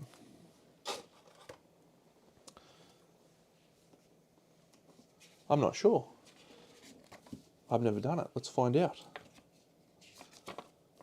Revelation. A shriek pierces the darkness. The settlement musters for battle, but what they find is even worse than violence. Stark hypocrisy! The startled devotees discover Preacher brandishing a clever master key with lecherous disregard. That leprotic little nugget. They stand dumbfounded in the darkness, suffering from a crisis of faith and the chafing ache of their unyielding garments. Roll 1d10 and add Preacher's disposition. If she... Oh, that'd be terrible. I don't think she does. So we'll roll Preacher's pink dice. We're at +4 here, so I think as long... And Preacher's got a lifetime reroll, so we might roll a lifetime reroll. We roll a 9 though, so we get a 13 plus, which is literally this one down the bottom. An unabashed grin illuminates her face. The settlement has now witnessed a holy moment of goodbye. Though her time with the survivors has ended, Preacher designates a witness of this ritual as the chosen survivor to carry on her legacy. Nominate a devout survivor to gain all of Preacher's gear and permanent attributes. That is 2 speed, 1 luck, 1 evasion, 1 strength. Good on you, Preach. You've been wonderful. You've been absolutely delightful. So she's gone, and she's going to give, who do we want it to be? Someone who is devout and someone who has the likelihood to leverage that stuff. Urzi could be interesting here. So we are about to take her in. Well, the hypocrisy is look at that, she's getting her boob fondled there by that guy, and she's having a go of fondling the other chick's boob. That's just good, clean fun. None of these newbies, I would have given it to one of the newbies, but none of them are devout. So Urzi might be the best option. Deconstructive Mind, Quadrant Tink. She doesn't have devout either. Okay, Icarus. If we clear his broken arm, that actually puts him back in pretty good position. He's a gourmandist though. I'm not really worried about gourmandism. Bastet doesn't need the help. Persephone. She can't hunt next lantern year. Yeah, I reckon we'll go Persephone. No one else needs the help. Okay, so she gains 1 strength, 1 evasion, 1 luck, 2 speed.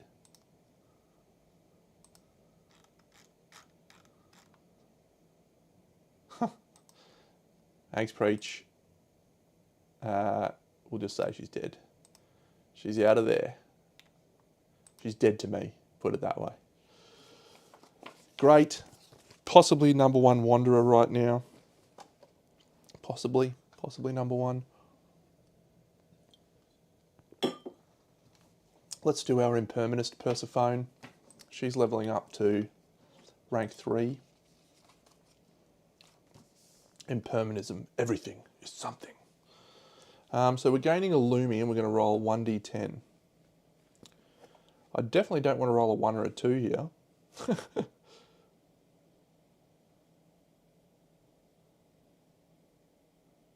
Oh, we're gaining a random basic resource. That's nice. Yeah, don't roll a 1 or a 2, guy. Oh, it's a 4. So we gain the breaking point. And we gain 3 insanity and a strength token the next time we depart. Yeah, she's really good. And her weapon's really good. She comes in at Lantern Year 8. The weapon doesn't feel overs for then. You have to do some work to get Devout leveled up and to make the Hammer of Judgment really worthwhile. You can't get that weapon Savage until at least 2 hunts in. So it's nice. And then, yeah, her knowledge only levels up when you focus on doing that. So she's very, very cool. She shapes the settlement in a very interesting way. What is the breaking point for Impermanism? What does that look like? The breaking point. +1 to wound attempts with a persistent injury. That is good. What do we want to get rid of? I'd like to get rid of Shatterstar. I don't think I want to get rid of either of those other 2.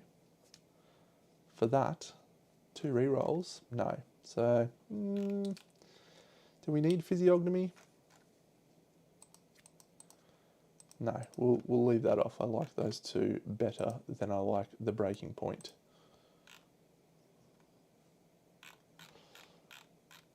Cool art though. Okay, good work Impermanism. You continue to be underwhelming. And our Dreamist is Hastur, the King in Yellow, a level 4 Dreamist. What is he going to do? Gain 2 Lumi. As you travel back to the settlement, you dream in vivid detail. All around you, the dreamers are awake. Your hearts beat in unison. The beat quickly intensifies to a panic speed. You are all falling. Your dreams within the settlement never reach such depth. Game Master we had. Gain Gambler's Grace. If we roll a 9 or a 10. Hastur, the King in Yellow. He'll roll a yellow. He rolls a 5. Okay, so he just gets Game Master and a luck. Okay, let's go. Game Master is useless in this campaign, in any solo campaign. Crummy. Okay, we're going to do the bed. So, innovate bed to drop off the broken arm on Icarus.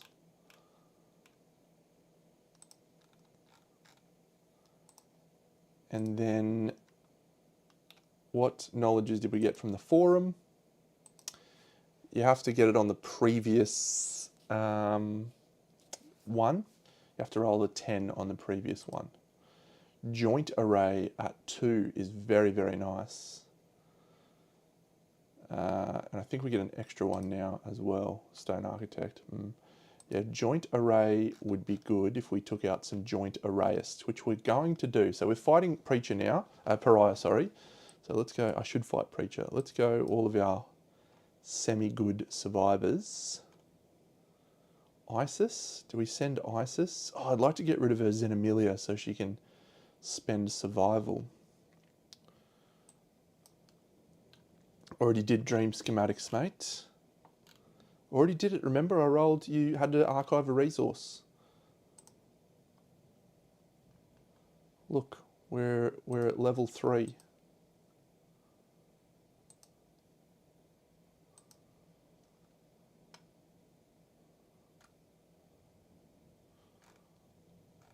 Yes.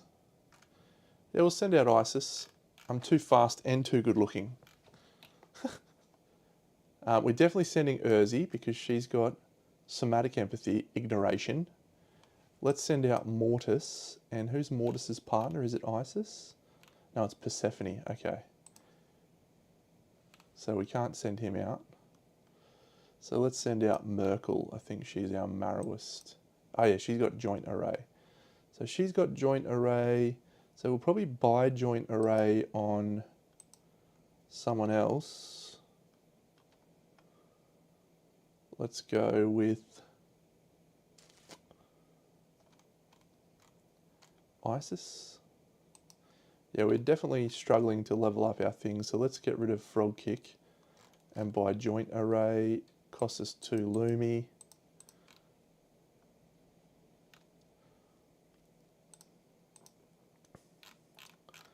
I really, really dig the fact that every time I've played this guy, I've done something to let me ignore somatic empathy and just completely neutered the majority of his mechanics. It's really fun. It's really, really fun. So what are we going to put Urzi in? I reckon we put her in this lantern set. Okay, how many more endeavors do we want? We don't need to mentor. We've done a rest. We've done an innovate. Yeah, Merkel is going out for a hunt. Let's try breathing a vein and see if we can clear the insanity on, or clear the disorder on that person. So we roll a 4, that is gain 3 insanity. We'll try it again. We roll an 8 and we clear her disorder. So she gets 9 insanity and she's cleared her disorder, which is good. We just wanted to clear this one off. Xenomelia. So 23.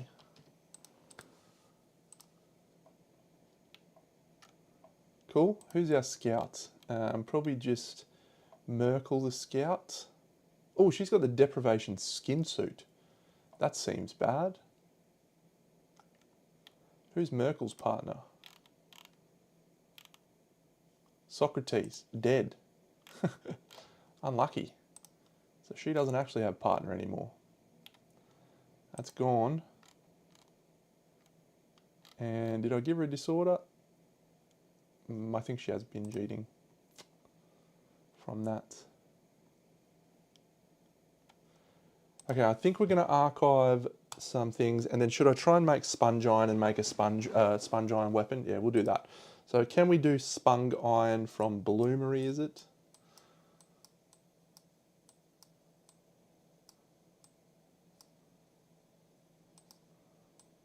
Wrought Ironworks. I'm sure I've added Bloomery. That's the problem. I haven't added it since the thing went away. There we go. Bloomery. So we can refine. So on a 4+, we can craft gear. Oh, we have to use an iron to do that. Okay, we'll do that with someone who's got a lifetime reroll. We roll the 1. We'll use the lifetime reroll into a 7. Okay, so we archive 1 iron. We have 4. It's pyrolytic light. I think we'll make leather as well. So that's done. So we've used all of our things. So we've got a lot of hide, so we've got a lot of leather.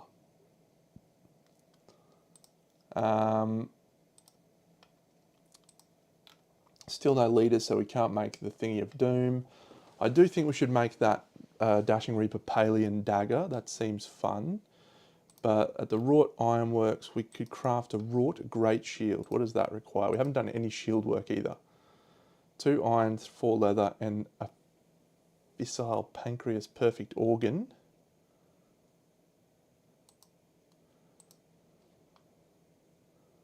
On a perfect hit with any weapon in your gear grid, gain deflect 1 for free. So good.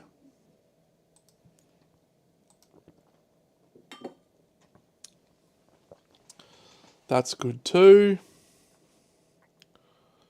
That's just an item. We got someone with the bow, didn't we? Is the wrought longbow good? So this requires a lot of stuff. We're using a lot of bones there that we should not be using. The ironclad spine is an iron, isn't it? Okay, let's look at the bow, because it would be good to get a bow. We don't have one, and we have a character that has the bow special ability. Any strong feelings on any of these weapons? The wrought longbow, cumbersome perfection, range 7. I love range 7. On a perfect hit, gain a movement at the start of your next act. Yeah, so that's great. You just cycle through. Perfection 1 is you get a perfect hit range is increased to 9s. Sledge. Perfection 2. Only 1 speed though. We've actually got a pretty good... The Hammer of Judgment is pretty good already. The wrought Tarchi. Oh, I do like the bow, but let's make the Reaper Palian thing first and see what we've got left. I'm not using the fucking horns. Broken lantern, yeah, done. 1 dagger, crafted. We could make some count gear, but let's wait till we've got all of it. That means we can still make the bow. We have to use a lot of stuff that is really good. From the stone circle, we can make the Lance of Longinus, which is just a straight upgrade on the halberd, isn't it? It's higher strength. You get a -1 toughness token in addition. It's not as accurate. It's literally exactly, it's just a straight upgrade. What does it require? It requires a lot of organs. We have a lot of organs. Can we make any of the pattern gear? Sorry, this is boring, friends. I'll come into it soon, I'm sure. Sword of Doom, we don't have a survive with Analyze, so we can't make that.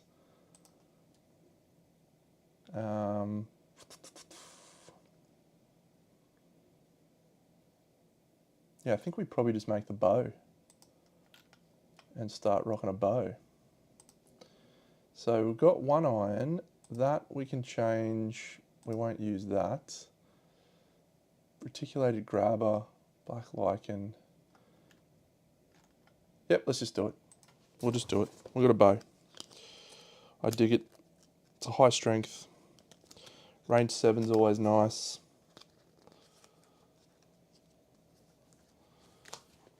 Which does. The Lance of Longinus. Does it?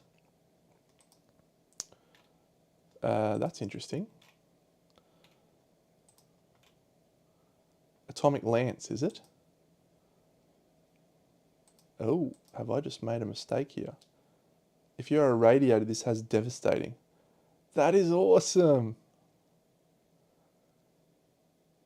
The first time you wound each round, this monster gains 3 toughness. Wow. Okay.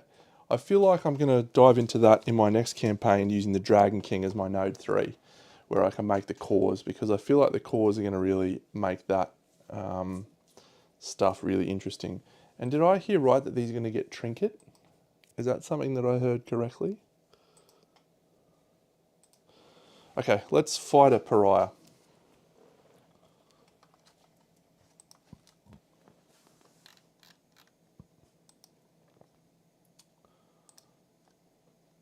Okay, so she is now our Osteophage Scout. That's going to become the Deprivation Skin Suit. So I'll just clear that slot, and that's cleared. So yeah, she's just going to have Grimjaw.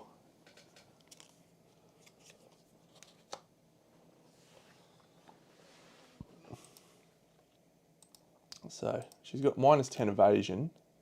So she's hit always on a 2+. But she's got joint array. Oh, you cannot depart unless you have a consumable. Okay, I guess we'll give her Drydocanthus. Perfect.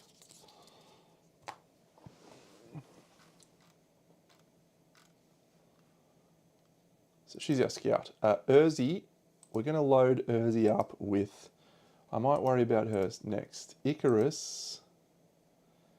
Icarus is chasing whip proficiency, and we don't really have any good whips. So that's probably fine for him. Aphrodite, I might not send Aphrodite out. What does she have? Yeah, she's got Qatar. Ah, she's got Feedback Loop and Virtuous. No, I want to send out the guy with the bow and start leveling him up, because I think it's set, isn't it? No, that's the sword. Who's got the bow? Someone had the bow special ability. Ganesha, our facist. Perfect. You are now chasing bow proficiency. So let's give you the screaming set. No, let's give you the black and red set. Because we don't need to... Oh, this is trickier than I remember.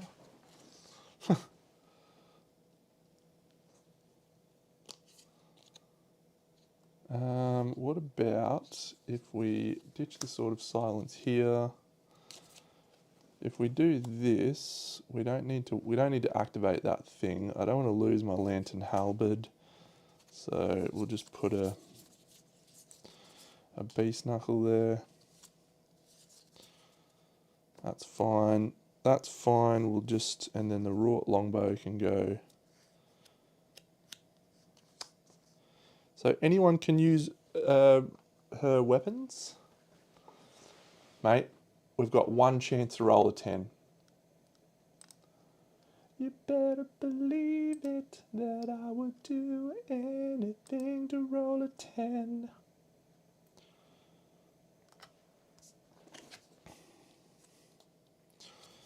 I would do anything to roll a 10.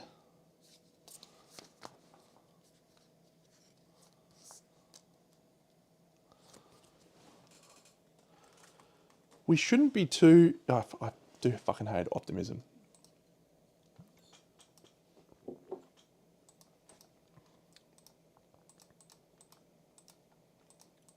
So that's the wrought longbow. We clear that. There's no benefit to that being deadly, so that's just a bone blade. I will roll the 10, don't you worry about that. Maybe we just go a lucky charm there. We'll definitely go a lucky charm up there.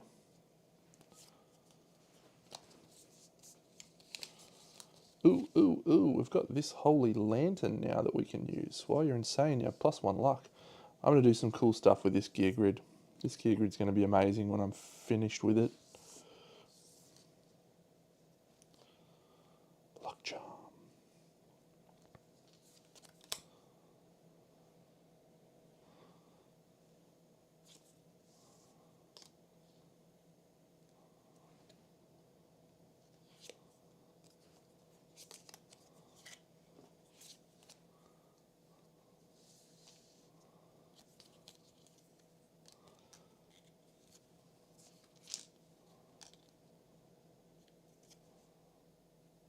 This fucking thing.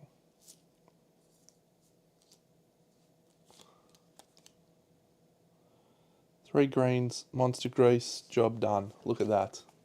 Yeah, we need that for the hunt, but we don't need to worry about that now. That's what we need to get into Sears chamber when we roll the 10, like I'm about to do right now. That's a 9. Oh!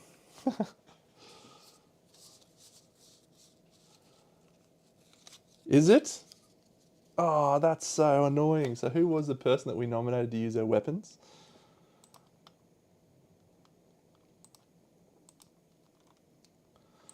Lantern, bow.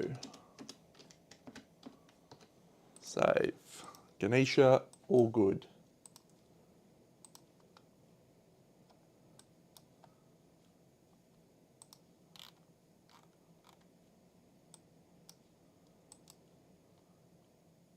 Okay, let's get me pride deck out and let's start setting up. Here he is, the idiot. Somatic static. No reroll tokens.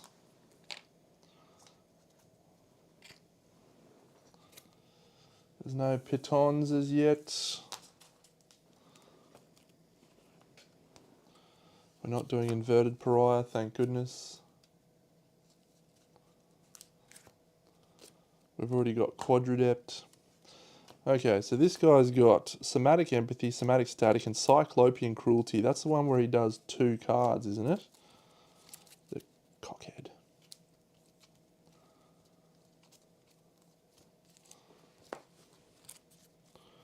One, two, and one. 1, 2.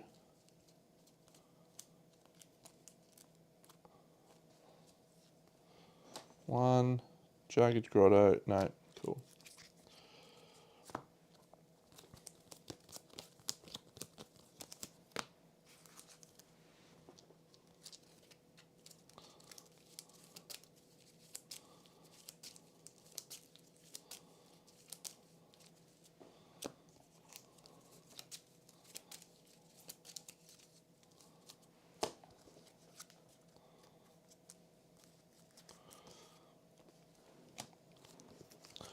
Pariah.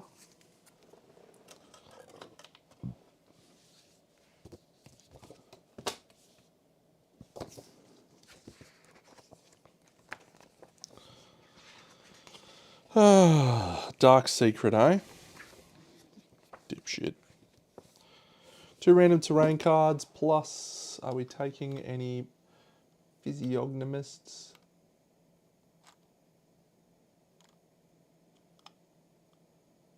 No. Sweet.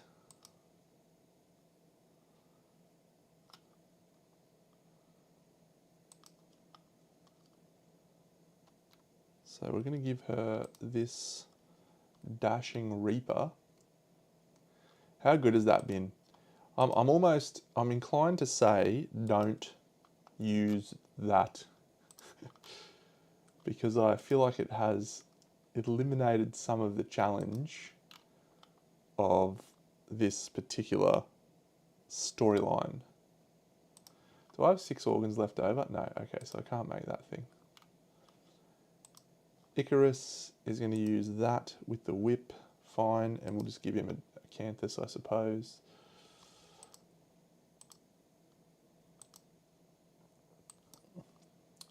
Urzi, okay, so Urzi's going to be black and red armor.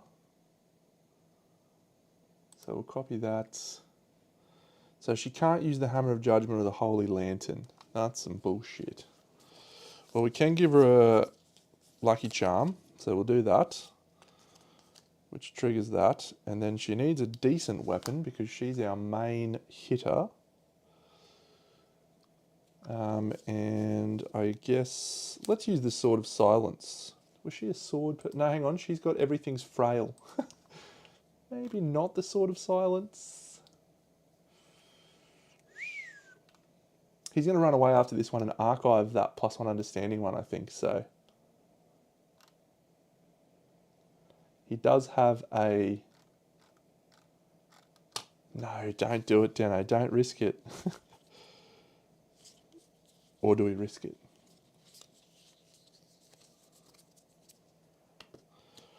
How many gear grid cards do we need to have this? 8 or more. So we can't get all resin. No, we can't do resin.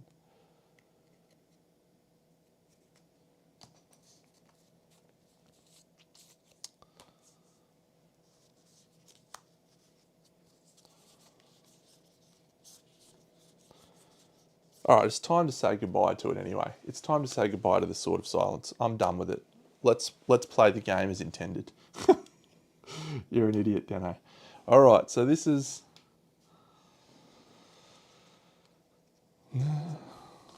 her.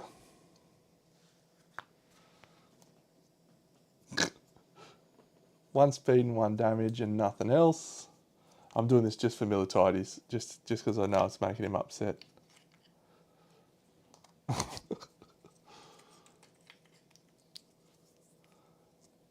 Accuracy, speed.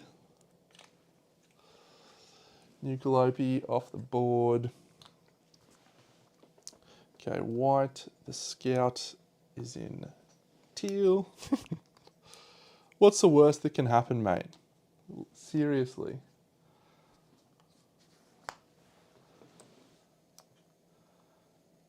Okay, so Icarus is back in yellow because he is the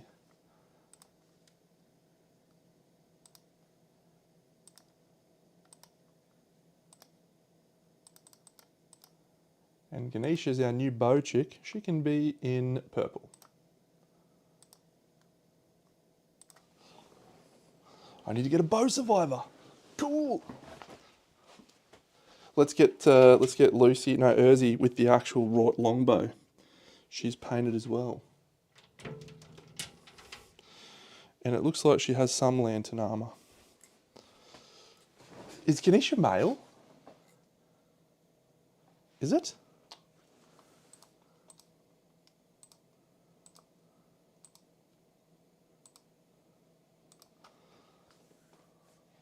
Well, this Ganesha's a girl. I've got to get Dashing Reaper Palion as well. Yeah.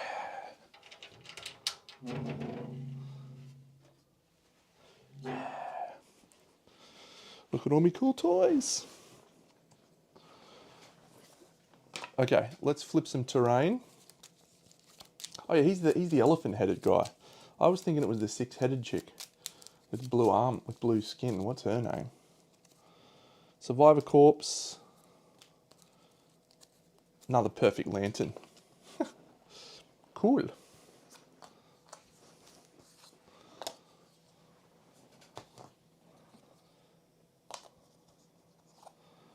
We going first? I think we're going first. So no Lucy, no Preacher.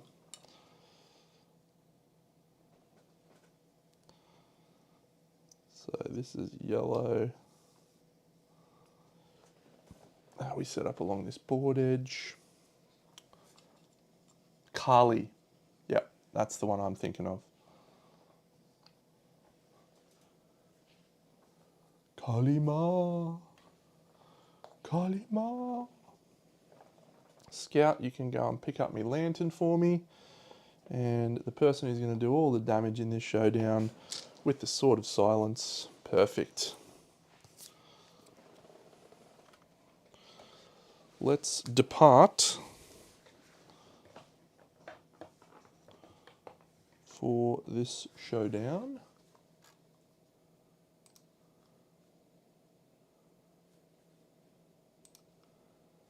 And then we'll apply arrival bonuses. Now I gave Urzi has definitely needs more survival than that. Let's assume I did a face painting thing instead of the leather because I don't think I needed the leather. Yeah, cool. Okay, so that's 2 more survival and 1 more insanity. That's better.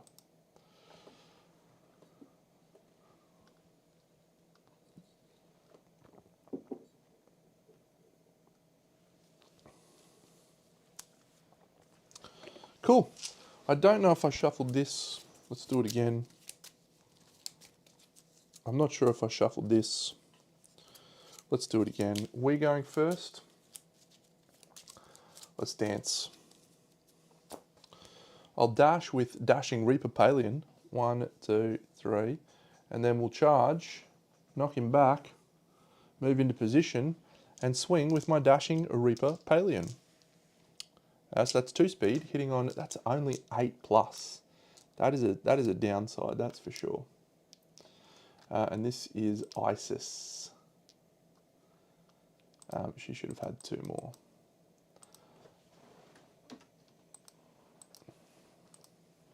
Seven, mate. Scribe guy, don't be stopping me from putting my 7 in there, alright? I know you're trying to stop me from cheating, but that's okay. So she's got 2 accuracy, so this is hitting on 6s. And, oh, we've got joint array. I should be thinking about that. That's 2 hits. There's a failure reaction and there is a failure reaction. Very nice. So she has Savage, so if she happens to crit here, that would be nice. But there's no luck in play. She has an innate luck though. Very nice. Isis. So that's a 3, which is not a wound. What's his toughness actually? He's 13. That is a wound. Perfect. Okay, so she's chasing daggers or something, is she? She's chasing whip. Should have given her the whip. First wound down. She gets a -1 luck token. So someone else with joint array has already done a wound now. So if anyone else attacks with joint array, perfect. -1 luck token. Okay, so she can now only critical on a 10. She rolls another 3, so that's 2 wounds, no failures, second somatic static. Yeah, Goth will be the next one as well. Yeah, so that's exciting. Screaming Nucleope, Dragon King, Goth, all fits together beautifully. Gain the Coprolalia disorder and a -1 evasion token. Whap. Coprolalia. She actually has an extra speed. I'm going to roll that extra speed. Misses. Perfect. She'll surge and swing again with the Dashing Reaper Paleon. This guy's -1 toughness now, so she rolls 3 hits.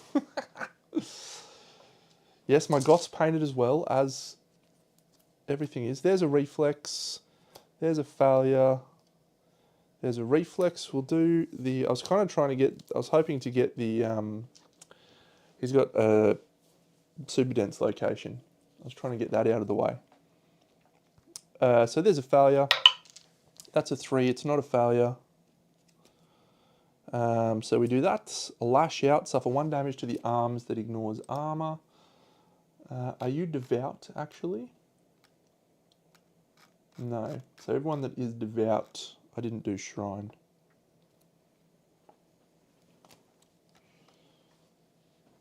It's cool. So this reflex, there's no critical location for us to critical, but we roll a 9, so we do a wound. Move the monster 4 spaces away from all survivors. Gain the prey disorder and set your insanity to 0. Isis.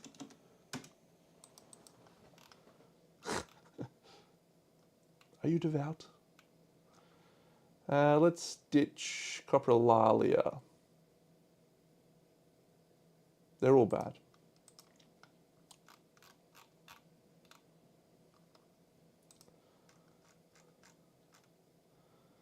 Good work, Isis. 1, 2, 3, 4. Run away, run away. 1, 2, 3, 4, 5. 1, 2. Can't get there. We'll go here and try and roll an 8+ for a pyrolytic light. Cheers. Another lantern. We'll do the survivor corpse on that guy. What does he get? He gets an 8. That's a skull. So we'll do that. And gets 3 insanity out of that.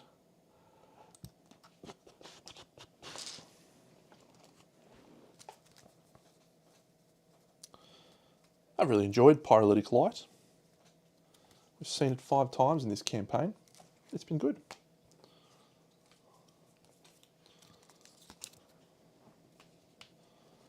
Real good. Yeah, it's pretty common in this part of the world.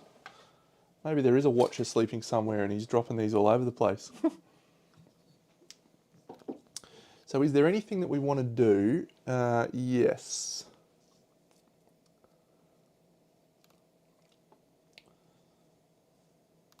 Oh my god, is this guy possessed? Why on earth did I bring Icarus out? He can't do anything.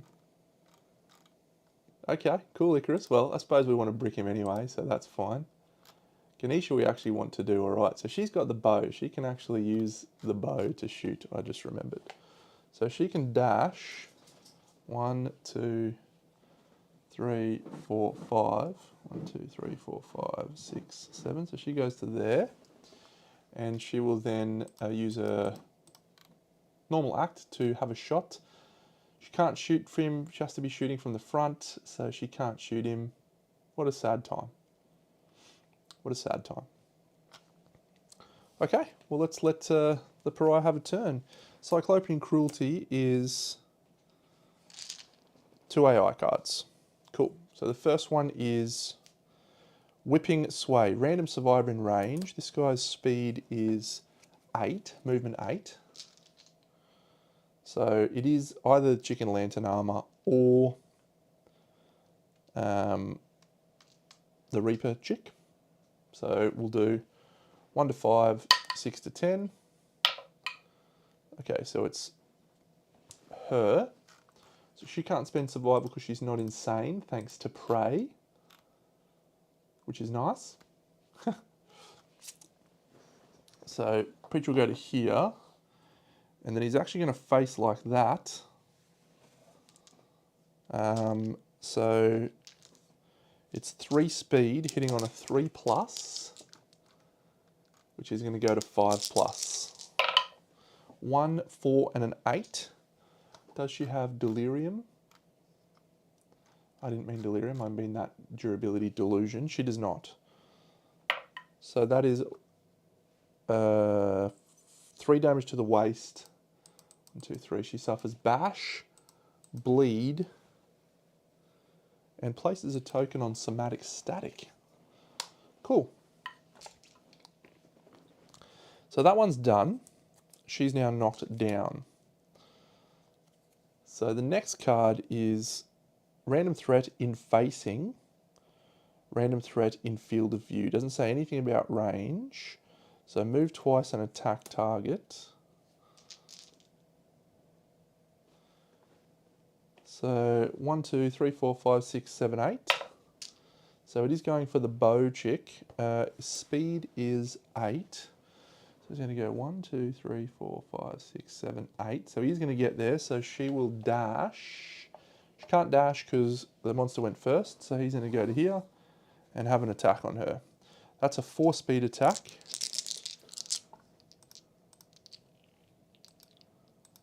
On Ganesha. That hits 4 times. She's only evasion 1. Bit of a mistake from me there. And this does, target suffers bleed 3 and places a token on Somatic Static. Body, hands, body. These are only 2 damage apiece. 1, 2, 1, 2. 1, 2, 1, 2. Gain a bleeding token, or 3 bleeding tokens, whoops. And a token on Somatic Static, so that's nice. We can use that to dodge a thing. No severe injuries, so he's not going to do priority target or anything like that. Let's use our chick in the blind spot with our... No, we don't want to use the Sword of Silence yet. We don't want to break it yet, do we? Let's use the bow. So the bow, we're going to stand still. We're going to roll 2 speed. We don't have any luck. So the bow goes to 7 to 5. And then also to 4, thanks to the +1 accuracy from the bow. Nice. 6. We do actually have a physiognomist. We roll a perfect hit, which means we get a free movement next turn. What's the other one? Is it anything good? Lonely tree or tall grass? We'll take tall grass and put them over near some people that are useful.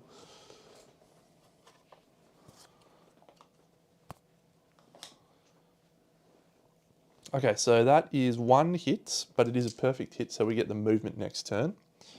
And this is the Grasping Hunger. Archive all your negative attribute tokens and suffer their effects permanently. That's totally fine. She's strength 4 and the bow is strength 9, so she's wounding on a 2+.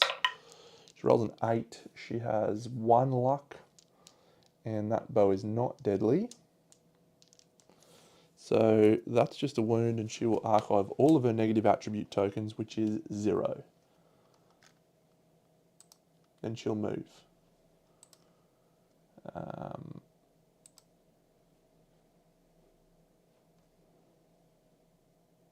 Will she move? No, I think we'll keep her there. I kind of want her to get severe injuries. So she's fine where she is. So let's move into the blind spot and swing with our Sword of Silence and try and archive it. It's guaranteed to happen, isn't it? So Ganesha's done. Okay, Urzi. If you attack with a frail weapon, it excites you. Gain +2 speed. +2 strength till the end of the attack. Deconstructive Mind. Stone Architect. Mark of the Cyclops Knight. What a legend. Alright, so she's got a luck. She's got 2 speed on the Sword of Silence. She's hitting on 5s, but she's in the blind spot, so that's going to 4s. That's a 2 and a 6. So 1 hit. Is it the super dense? It's not. There is a reflex. So we're going to roll sharp on this attack, and she's going to crit on 8s. So that's a critical. Impaired transmission. When a survivor dies, archive the top card of the monster's AI deck. Great. Oh, look at that. We ignore that. We'll swing again using a dash because we have Quadradept. 2 hits because we're in the blind. That's a first strike, not a super dense. Okay, so turn to face the attacker. So we are going to cop a kick to the face. Do I have... Oh, I don't have... I was just going to say, do I have that thing? If someone else has done a wound, you can cancel a reaction. Joint array. I don't. Okay, can we do this wound? We can. So we do the wound. What does it do? Oh, suffer brain damage equal to the monster's whatever. Fuck off, dickhead. So then we're kicked. We're kicked that way. Knockback 5. And we place a token on somatic stack at 1, 2, 3, 4, 5. And that's fine. Monster level +1, so 3 damage to our hands. Good on you, Urzi. You're a ledge. You're a legend. She can't be knocked down. She's a legend. Ah, Quadradept. Literally how good is Quadradept? You can't stop it. I already did that. Let's do this guy. This guy's got the grapple claw. So we'll go 1, 2, 3, 4, 5 into the blind. We'll swing with the grapply. As he's done. Bow chick's done. Oh, we haven't done Isis yet. Cool. So that's 2 hits with the grapply. Icarus can't use fighting arts or knowledges or weapon proficiencies. Can't even use his digestion. He's going to suffer a -1 permanent strength. He's getting killed. 2 hits. There's a failure. And there's a reflex. So we'll do the failure first. Can't use any of those, so whatever. 6 grapple claw. So we're looking for a 7 here, aren't we? Yep. And the grapple claw is critting on something. That's a critical. Archive all your negative attribute tokens. Cool, man. Cool, man. What happens? Gain a -1 strength token. Cool. Cool. Cool. So he could eat that if he wanted. But he can't use his knowledges. He rolls a 9. He does that anyway. What a champion he is. You just can't stop the rock. Suffer 1 damage to the waist that ignores armor. Move 4 away from all survivors. 1, 2, 3, 4. Scouty moves into here. Should we dash in 1, 2, 3, 4? Yep, let's do it. And then charge, leap, bang, dashing Reaper. This will be our turn. She dashed. Now she's charged and she's attacking. Dashing Reaper's how many speed? Oh, it's 3 speed. How glorious is that? 7, 9, and a 2. So that's 2 hits. There's a failure reaction, and there is a failure reaction. I don't have a failure. We do have a token that we can spend, a somatic static token. So that's a critical. The attacker gains 1 understanding, do sundering. Isis already has maximum understanding, but we'll do a sundering. First of all, what does this say? Suffer 1 damage to the head hit location. We will archive that, but let's see what sundering does. Yeah, we'll use the thing so we don't suffer that because that would knock us down. Okay, can we... Oh no, you get codependent. I want to break free. I want to break free. I want to break free for the first time, and this time I know it's for real. Okay, you are knocked down and suffer the broken ribs, severe body injury. Gain codependent, +1 understanding, and place a token on somatic static. So we have another token on somatic static. Oh, she can't spend survival unless she's insane.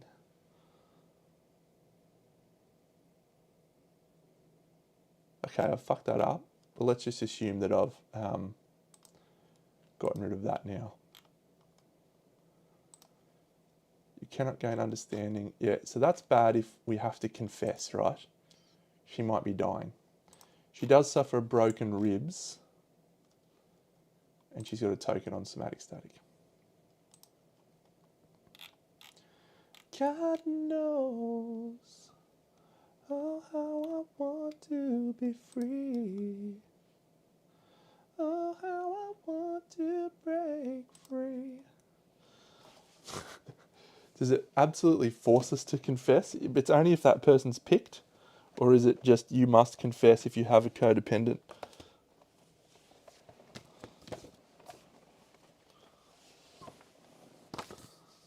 Yeah, if we random into a... I mean, that's a 1 in 10. 1 in 20. But it's not going to matter, mate, because we're gonna roll the 10 next lantern year.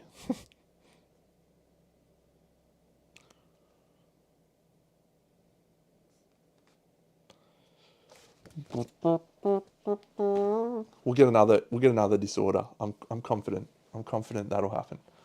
Okay, so we're knocked down, so that's all done. Nothing else happening there. I think that's our turn. So let's do this guy. Heel kick, gain the dead inside. Farthest threat in range. So I think that's actually Urzi. So how about you just walk over here and flog Urzi in the face. I think she's here, it doesn't matter, she's there. We'll actually do it that way. Place the monster adjacent to the target on top of many other survivors as possible. 3 speed, hitting on a 3+. Urzi has 1 evasion, so that's 4 pluses. So that's 3 hits. Urzi's going to take 3 damage to the body, the head, and the body. She'll dodge the body. So 1, 2, 3. 1, 2, 3. And then suffer the concussion, severe head injury, and gain a token on thingy. Concussion. Gain a random disorder. Gain 1 bleeding token. Oh, random disorder. Rageaholic. Whenever you suffer a severe injury, gain the frenzy brain trauma. Sweet. Bleeding token. Cool. Alright, so no one has suffered a severe injury. I can't be knocked down, so that is done. So we then move on to this one, which is the closest threat in facing range. It is her again. So this is 2 speed, goes to 3, hitting on a 3+ goes to 4. 1 singular hit, and that hit goes to the waist. That is 3. 1, 2, 3. We suffer knockback 5 and bash, which doesn't bother us in the slightest. So let's send her in again. So she'll just move in. Boop. She'll swing with the Sword of Silence. This is such a bad idea, isn't it? Sword of Silence. 2 hits. Wound. First strike. Oh, there's no super deads yet. So that is a hit. It is a wound, sorry, I should say, and she suffers. Whatever. And then we get kicked to this way now. 1, 2, 3, 4, 5. She could move back in and swing again, but let's let someone else take the heat. Let's let the guy with grapple claw go. 1, 2, 3, 4, 5. 2 speed. So Urzi's still got a potential attack up her sleeve if we need. Icarus. Hitting on 6s. That's a 6 and a 5, so that's a singular hit. Icarus gets the super dance. Oh, Dano, you are so clutch. You are so clutch at this game sometimes. Oh. He rolls a 6. Doesn't matter, we can't critical it. So let's surge with Icarus. And swing again with the grapple claw. A perfect hit and a 7.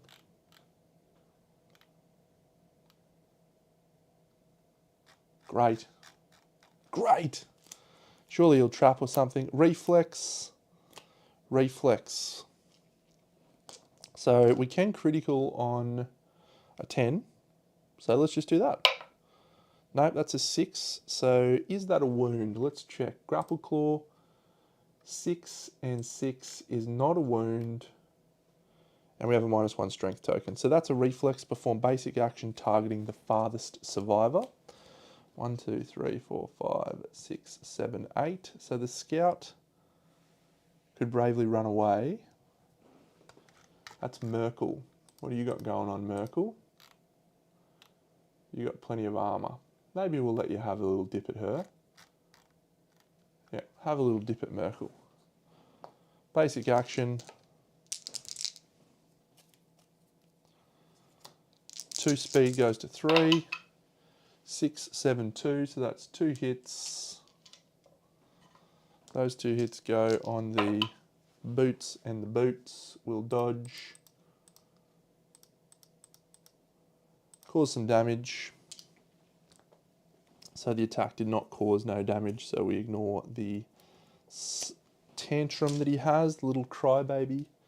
Let's swing with the Grimjaw so we can get some tokens from the guy. 3 hits. The scout ready. Yes, crocodile tears. All right. Uh-oh. Shuffle the wound stack. The attacker reveals cards on the top of the wound stack equal to their understanding. Merkel has 9 understanding. Come on, Merkel. All right. Gain the coprolalia disorder and a -1 evasion token.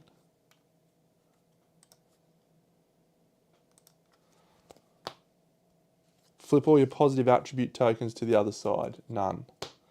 Gain a -1 luck token. Oh my god, she's actually got more speed, but it doesn't matter. A -1 evasion. 4, suffer 1 damage to the waist that ignores armor.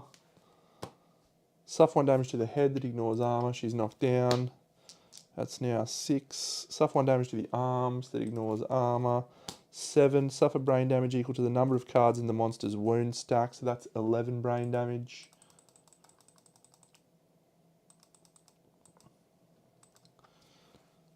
8. Oh, that's the bad one. Suffer 1 damage to the body hit location that ignores armor. And 9, gain a -1 strength token. Cool. Crocodile tears, eh?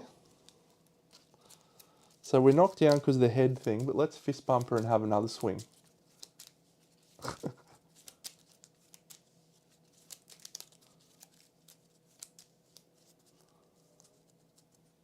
Now let's send the Sword of Silence in. Urzi. She'll dash and surge. What is the likelihood of us getting the thing? Sword of Silence. 1 singular hit. There's a failure reaction. It's extremely unlikely. It's pretty unlikely. So it's 6 plus her strength of 2 is 8 plus 2 is 10. Yeah, so she needed a 3. So she wounded, she didn't fail. She's going to suffer a -1 speed token. Oh no, I don't think I will.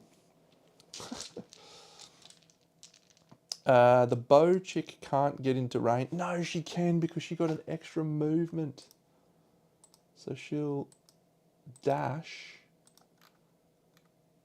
Physiognomy, how good is it? Yeah, so she gets a movement 1, 2, 3, 4, 5. Then she goes 1, 2, 3, 4, 5, and she can now attack using a survival with the bow. Fun. 2 hits with the bow. She has a token to use as well. Failure and reflex. She did roll a 9, which is a perfect hit, so she gains another movement thing. 2 pluses to wound. That's a critical. Place a token on somatic static. So she's now got 2 tokens that she can use. The first one, gain 3 disorders. Is she the one with codependent? No. We will use a token to discard that one. The second one is a 7. It's not a critical, but it is a wound. Suffer 1 damage to the body. We will not use a token for that. So she still has 1 somatic static token. That's her there. Reflex, perform basic action targeting the farthest survivor. It's going to go to here. Knockdown's not going to trigger because she's immune to knockdown. So this is on Isis. So if Isis was to die here, oh no. Basic action, 3 speed, 2 hits. Oh, I'm looking at the wrong thing. What am I doing? Oh yeah, just roll hit locations. Dirt. Body and boots, 3 speed.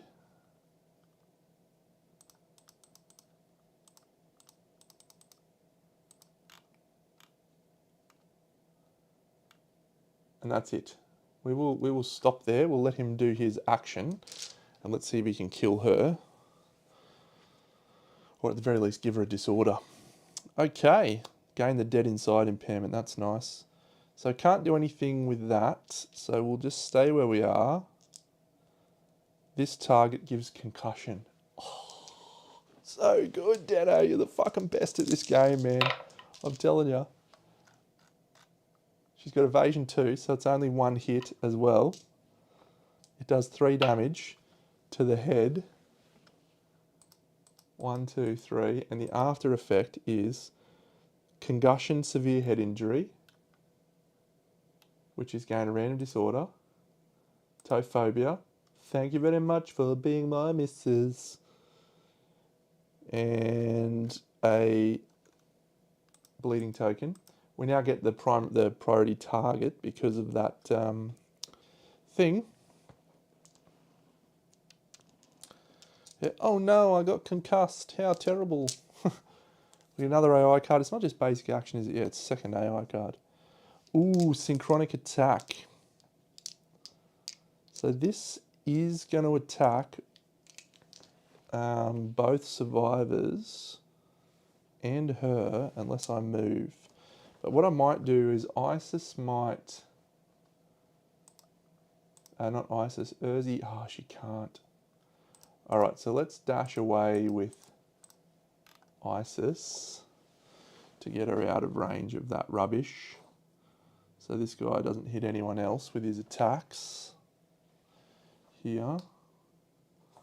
Like that. Yep, perfect. Yeah, I like Dishonourable. 3 speed, 5+, that's no hits. We don't suffer bash, bleed, and place a token on somatic static. She has a token on somatic static. No, she doesn't. So we'll do the bow chick. Did get a critical hit. So she can move the start of her act. 1, 2, 3, 4, 5. She's in the front. So she can shoot thanks to facism. 2 speed, hitting on a 4+, because she's got +1 because of the bow. That's a 1 and a 2. So she can use her survival dash and surge to do the double shot thing. Gets a perfect hit. First strike. We're not in range of your kick zone, you idiot. So good. So can we wound? That's a wound. We have a token. We actually have to discard. This is not in the middle of the act. So it says, gain the dead inside impairment. I'll discard my token and not gain the dead inside impairment. How does that sound, idiot?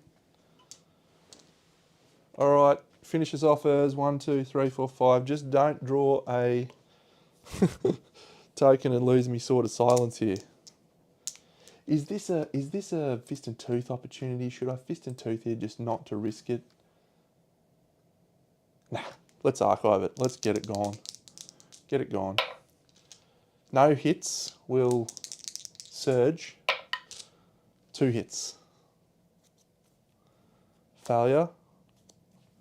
No super dance. Okay, so we'll do this one first. It has a critical and no reactions. She can critical on 9s. It's a wound. We won't worry about criticaling that. This one, we've got a Guardian reroll. We don't need it, so that is a dead pariah. And once again, ignoring somatic empathy proves that the pariah is an absolute shitlord. I would have liked to have gotten ignore somatic empathy on a second survivor instead of getting codependent for a little time, but c'est la vie. Manage departing survivors. We shall complete the showdown. Everyone is victorious. Icarus may ponder gourmandism. He shall do so, but he can't do anything about it because he's got that thing. Isis is about to retire. What a cool guy.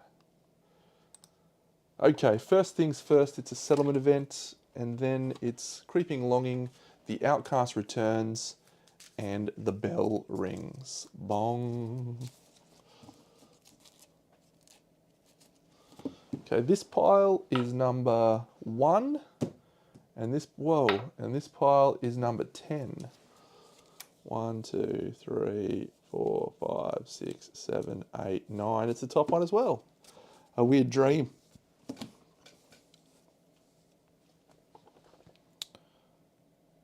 Well told. Well told. No, so this one is Invigorated Departure. This is a new Screaming Antelope one. If the returning survivors were not victorious, we were. The survivors returned to the settlement fixated.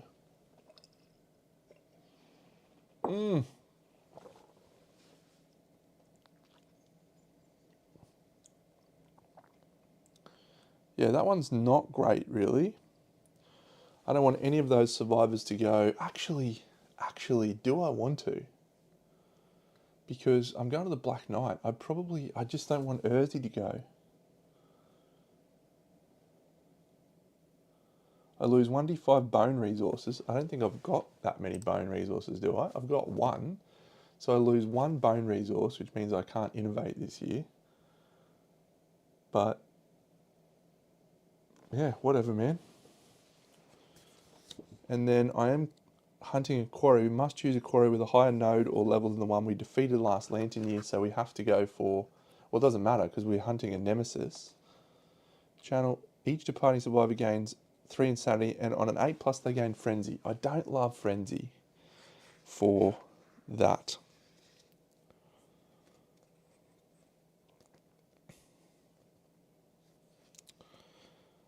So our rewards are we lose an endeavour.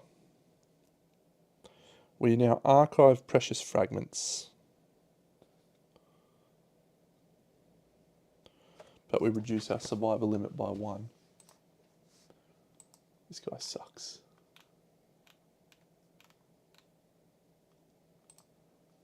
No, I actually really like Pariah. I think he's a really good addition to the game. We have to bong the bell of challenge. We don't have to, but we will. And no more white speaker is dead. But we're fighting the Black Knight, and most of the time he will kill a couple of guys. So as long as it's not Urzi, we're probably fine, and everyone gets a permanent strength out of it. He loses a permanent strength because he didn't eat anything. Actually, no, he ignores those because of possessed. I think he still has to do his -1 strength though. So he's going. Yeah, we're gonna do invigorated departure. Let's go for the fun one instead of the well-told weird dream. So all returning survivors gain 1 permanent strength and must depart this Lantern year if able. So he loses 1 and gains 1.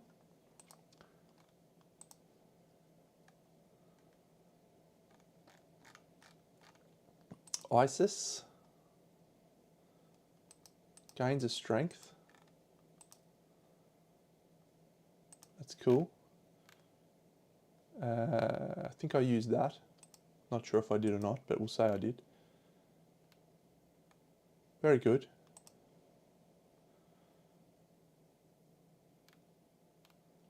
Next returning survivor is Urzi. She gains a strength. I like that.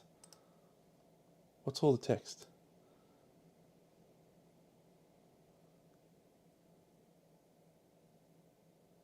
Lose 1d5 bone resources. All returning survivors gain +1 permanent strength and must depart this year. If the survivors depart, yeah, what's wrong with that? We get some frenzy. Okay, I'll read all the text.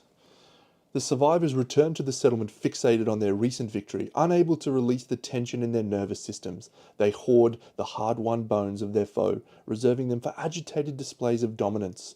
Unable to rejoin the settlement, they fix their gaze on the darkness. Lose 1d5 bone resources. All returning survivors gain +1 permanent strength and must depart this Lantern year if able.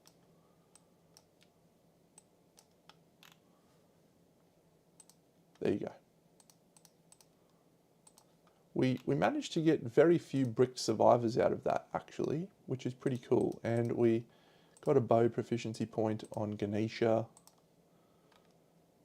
Merkel didn't get a guitar. Urzi did get a sword. Go Urzi.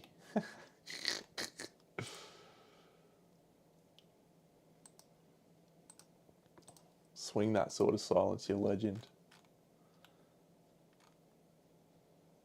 Okay, so we've got 1 less endeavour. We can't innovate. We can have her rest on the bed and heal her broken rib, so we'll do that. We do have to, we actually archive the bone, the skull that we picked up. Yeah, so we archive whatever bone we have.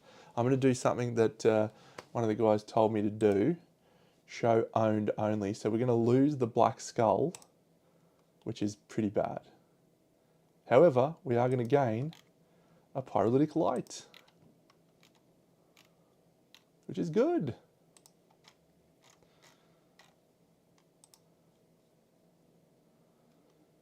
Can we build any cool gear with what we've got?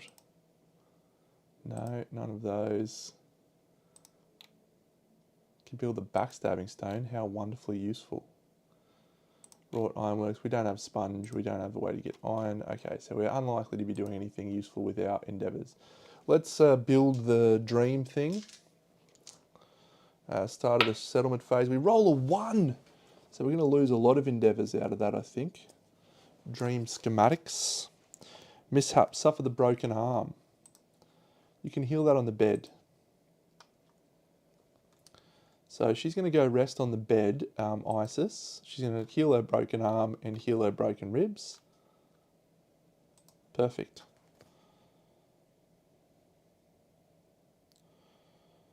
She's done. So we'll probably go for Shrine.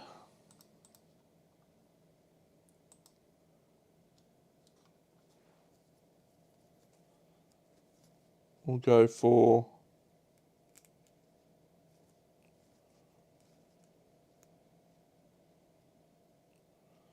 someone could go for protein training, gain an accuracy and a strength. No, let's do some weapon proficiency things. We've got butchery. Now's a good time to do butchery because we can't do much else with our turn. So Lucy has already used butchery, has she? Let's check.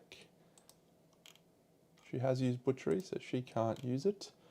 Hastua has not used butchery with his dagger spec. So yeah, let's give him a butchery. 1. Bastet. We'll give her butchery.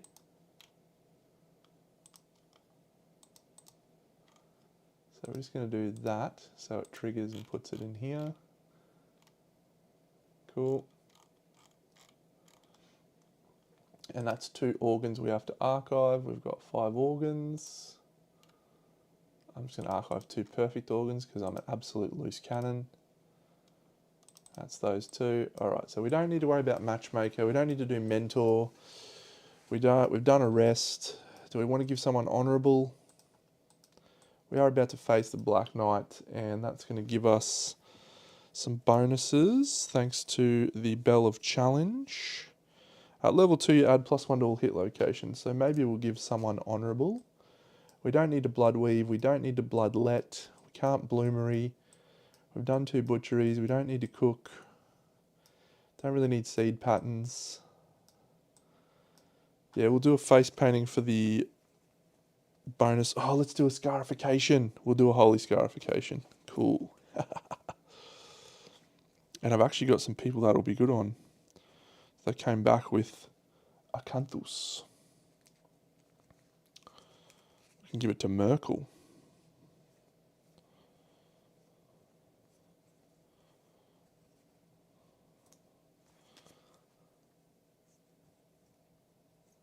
Yeah, face painting. So Shrine, base paint, and let's do a scarification. So one of the survivors that has a thing is Isis is going out. Yeah, okay, so the scout. So we're going to do a Merkel is going to go and roll on the new holy scarification. Become devout and roll a hit location die. Oh my god, she rolled the hands. She gets a permanent luck. Shit. The mark of salvation. So good. Alright, well that is a very good session of Kingdom Death, friends. So I'll roll those ones tomorrow. So we have a Black Knight showdown. Tomorrow morning I'm going to do that. I'm going to do that at 7 a.m. my time, which is hopefully going to catch Bra, a couple of the other American friends. And then tomorrow night we will have our very first Screaming God showdown. And I'm going to roll the 10 right now that we're going to see on the Red Incursion. We roll 7. Damn. Lifetime reroll. Red Incursion. 7. Damn. We still a chance. We still a chance of getting Red Incursion off. Getting 9 brand new survivors. Yeah, so we're taking out, I would say, a pretty suboptimal team this time. Isis is good. I do. It's the yellow dice. Yeah, I do need to use the yellow dice. On reflection, it's actually okay. Oh, and we've got Icarus has got a level up. It's actually okay that we're taking some newbies out because this guy he's a bit of a pus bucket. Okay, gourmandism 2 on this guy.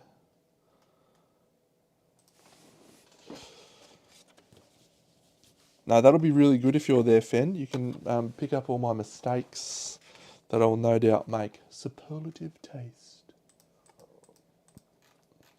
How do I clear possessed? You literally cannot clear possessed, can you? That's nothing.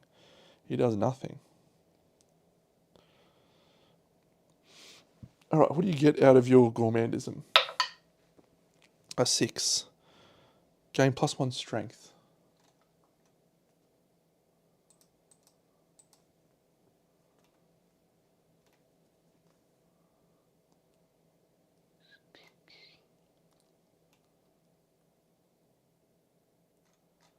Grounded can clear possessed?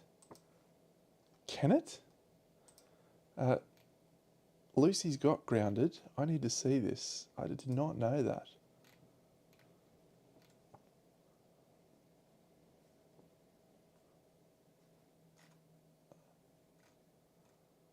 Huh.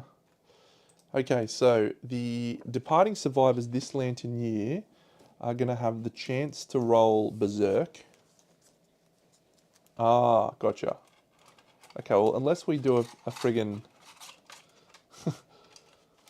unless we do a Clinging Mists, I don't think that's happening.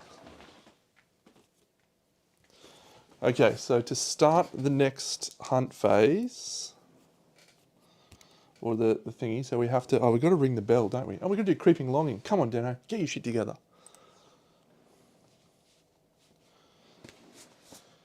Ring the bell, and Outcast returns. Okay. Shit. I completely spaced on all of my story events. The Black Knight. Okay, so the bell rings. Someone is ringing the bell. Nominate 2 survivors, highest courage and highest understanding. So the highest courage is probably Lucy now that Preacher is gone. Lucy courage 4. Yeah, oh, Frigga, courage 4. She's the bright side. We'll go Frigga. She's going to ring the bell.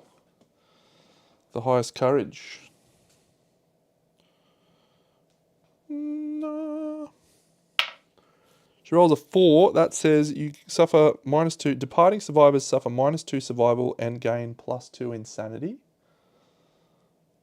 And then the person with the highest understanding can be anyone with 9. So we'll just pick one of our nuffies that's got 9. Aphrodite. Aphrodite rolls a 3. All right, so we're gaining -4 survival and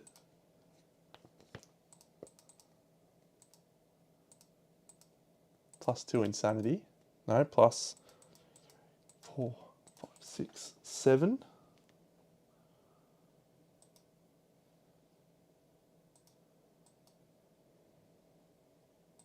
Yeah, I'm interested to know that also.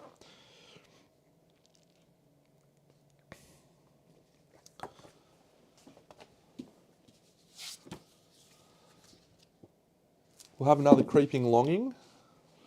And we'll nominate someone who isn't Icarus, because he's going out on a friggin' hunt. Let's do Athena. Athena rolls a 5. If she's insane, she gains Xenomelia. She is not insane. She gains Possessed. And Creeping Longing comes back. How long will it be a 5? It's 4 Lantern years away. Creeping Longing. 1, 2, 3, 4. At last, we get to dodge a little bit of Creeping Longing. And the Outcast returns. So what is going to happen? Well, Projectile Disgorge. Here he is. Loki's come back. The outcast is returned to the settlement along with their survivor record sheet. They gain the Lemniscate Vestments, Lemniscate Mitre, and Lemniscate Crozier. If I remember rightly, isn't a crozier like that thing that a priest wields? Isn't it like a priestly staff type thing?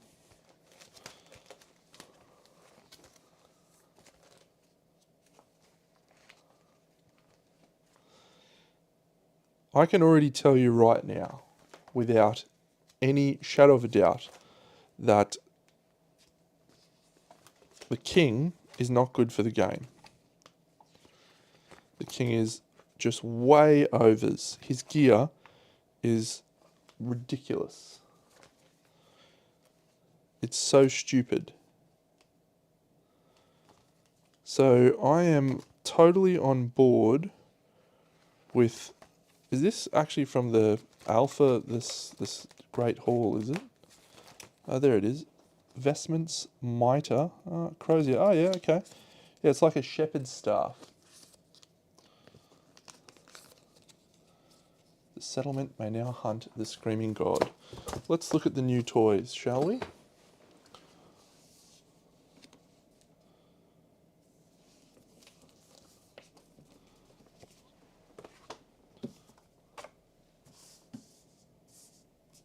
On arrival, place an endless token on a gear in your gear grid.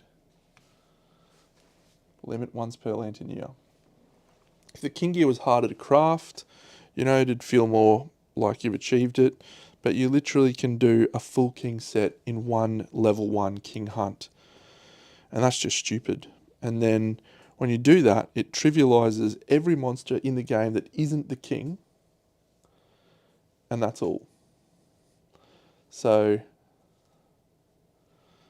that's stupid.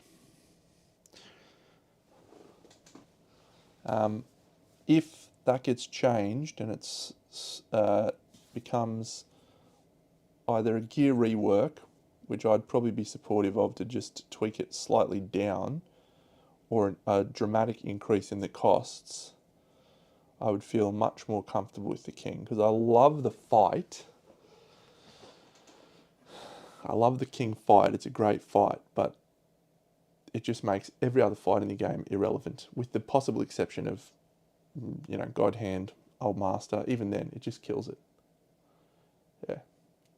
So if the Screaming God gear sits below that, that's actually really great, in my opinion.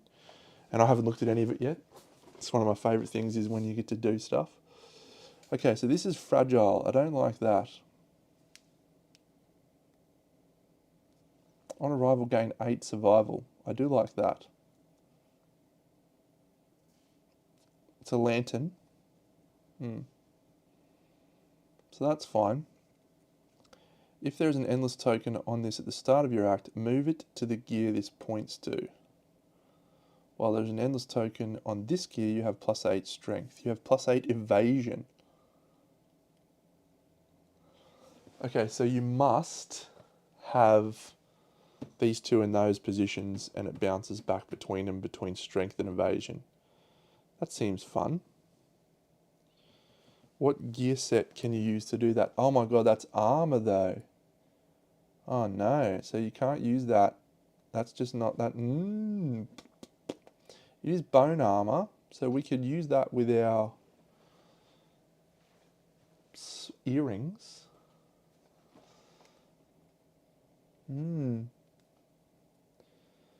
That's interesting.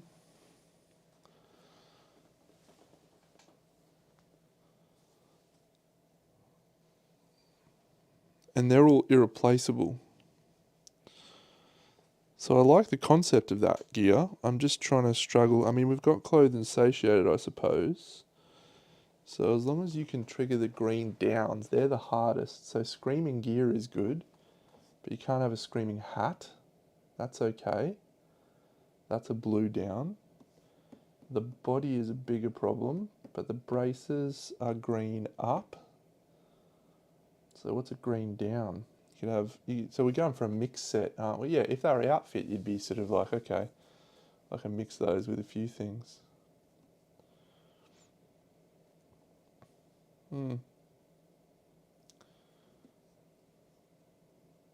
So you have to take this as well, right? So up reds are also hard to come by.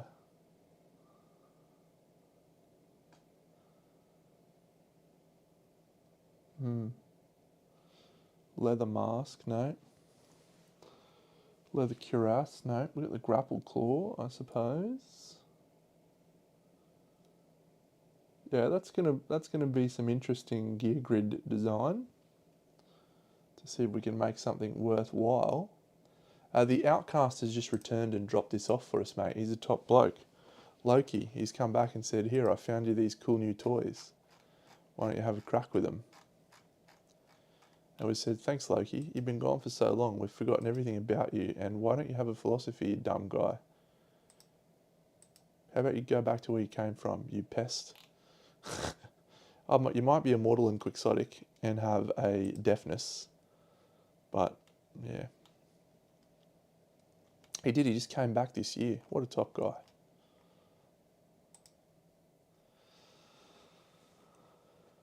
All right, well, it's Black Knight level 2 tomorrow morning, 7 a.m. Be there or be square. I'll be there. We then dive straight into a Screaming God tomorrow night. Who did I give her gear to, by the way? I forgot. Was it Persephone? It was Persephone, wasn't it?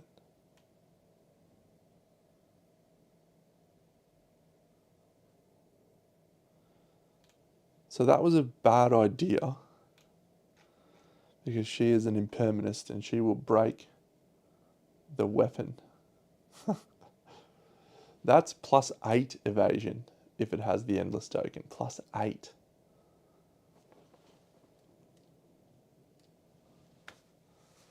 There you go. Bit of zoom.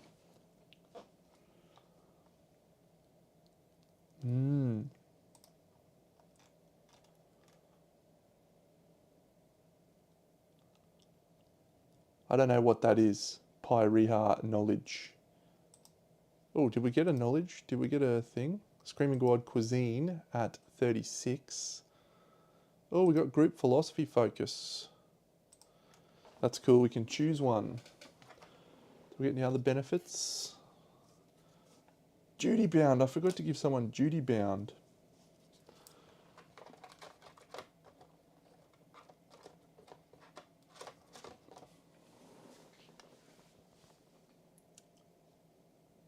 Ah, pariah. Very good. Oh, that's a brilliant idea. Oh my God. X-Mask. You have nailed it. That says on arrival, place an endless token.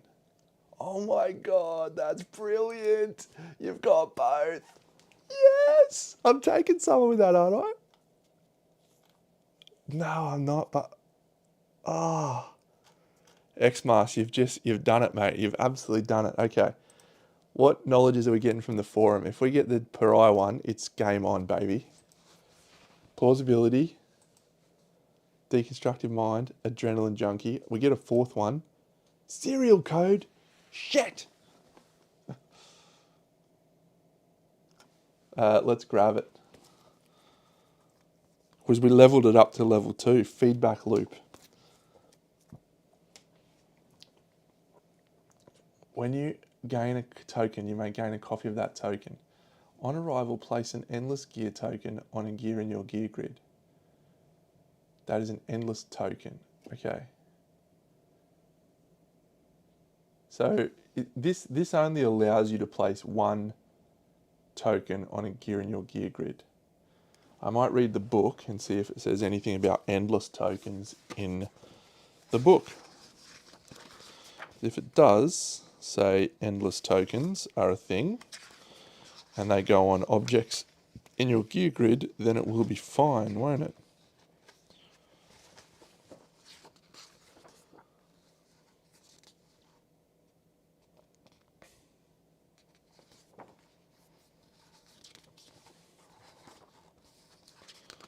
I see nothing about endless tokens in this.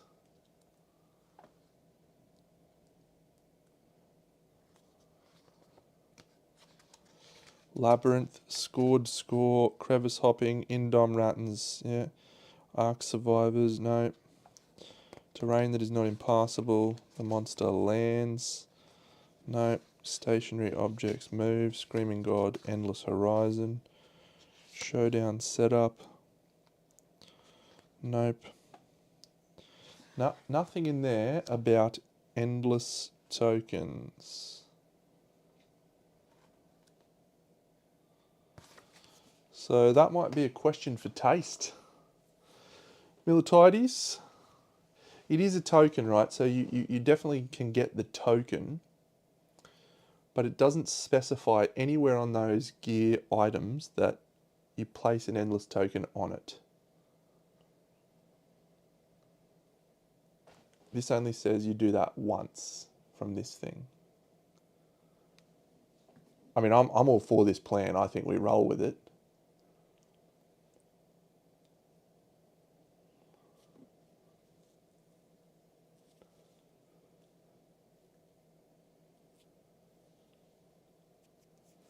Might see if, yeah, I mean, I'm going to do it tomorrow, whatever, because I think that's super cool and I want to do it.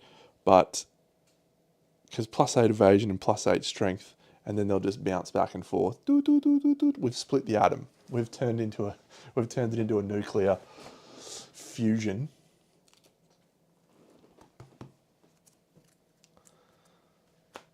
And the Pariah's feedback loop says when you gain a token, okay. So that specifically says gain a token. And this just says place a token. Oh, maybe it doesn't work. That would be so good. Oh man, that would have been the best. I would add duty bound. You know what I mean. Fission, fusion. You know what I mean.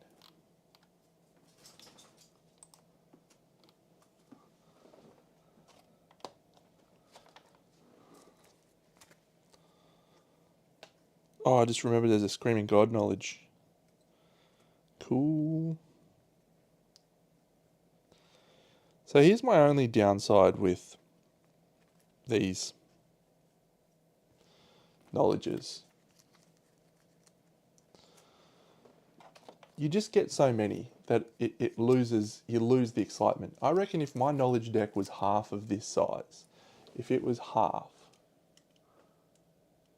I would be so jazzed every time I got a knowledge. But now it's just like, oh cool, I got another fucking knowledge that I'm not going to be able to use. Whatever, man. You know? Just a bit annoying.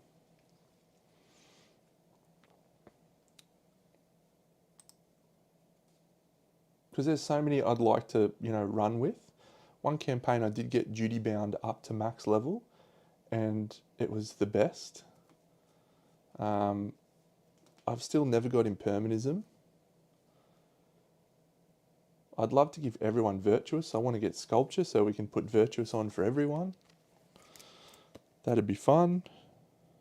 There's just so many knowledges in there that are never going to get a look in. I did get Desperate Strike 3 though, so that's nice.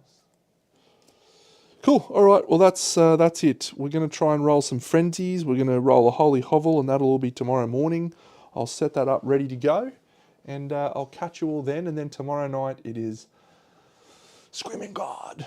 And just in case everyone didn't know, he's painted. He's ready to go. Look at him. Here he is. And the Parasite Queen is assembled, and so are the Illuminated chicks. I don't know what they're for, but they're great. They're great. Should I look at them? Maybe it'll be in the rules. Does it say in the rules of the... minions, illuminated figures. Cool, okay. So they're just minions. I can read about them. Cool. All right, friends, I'll catch you all again. See you tomorrow. Peace out.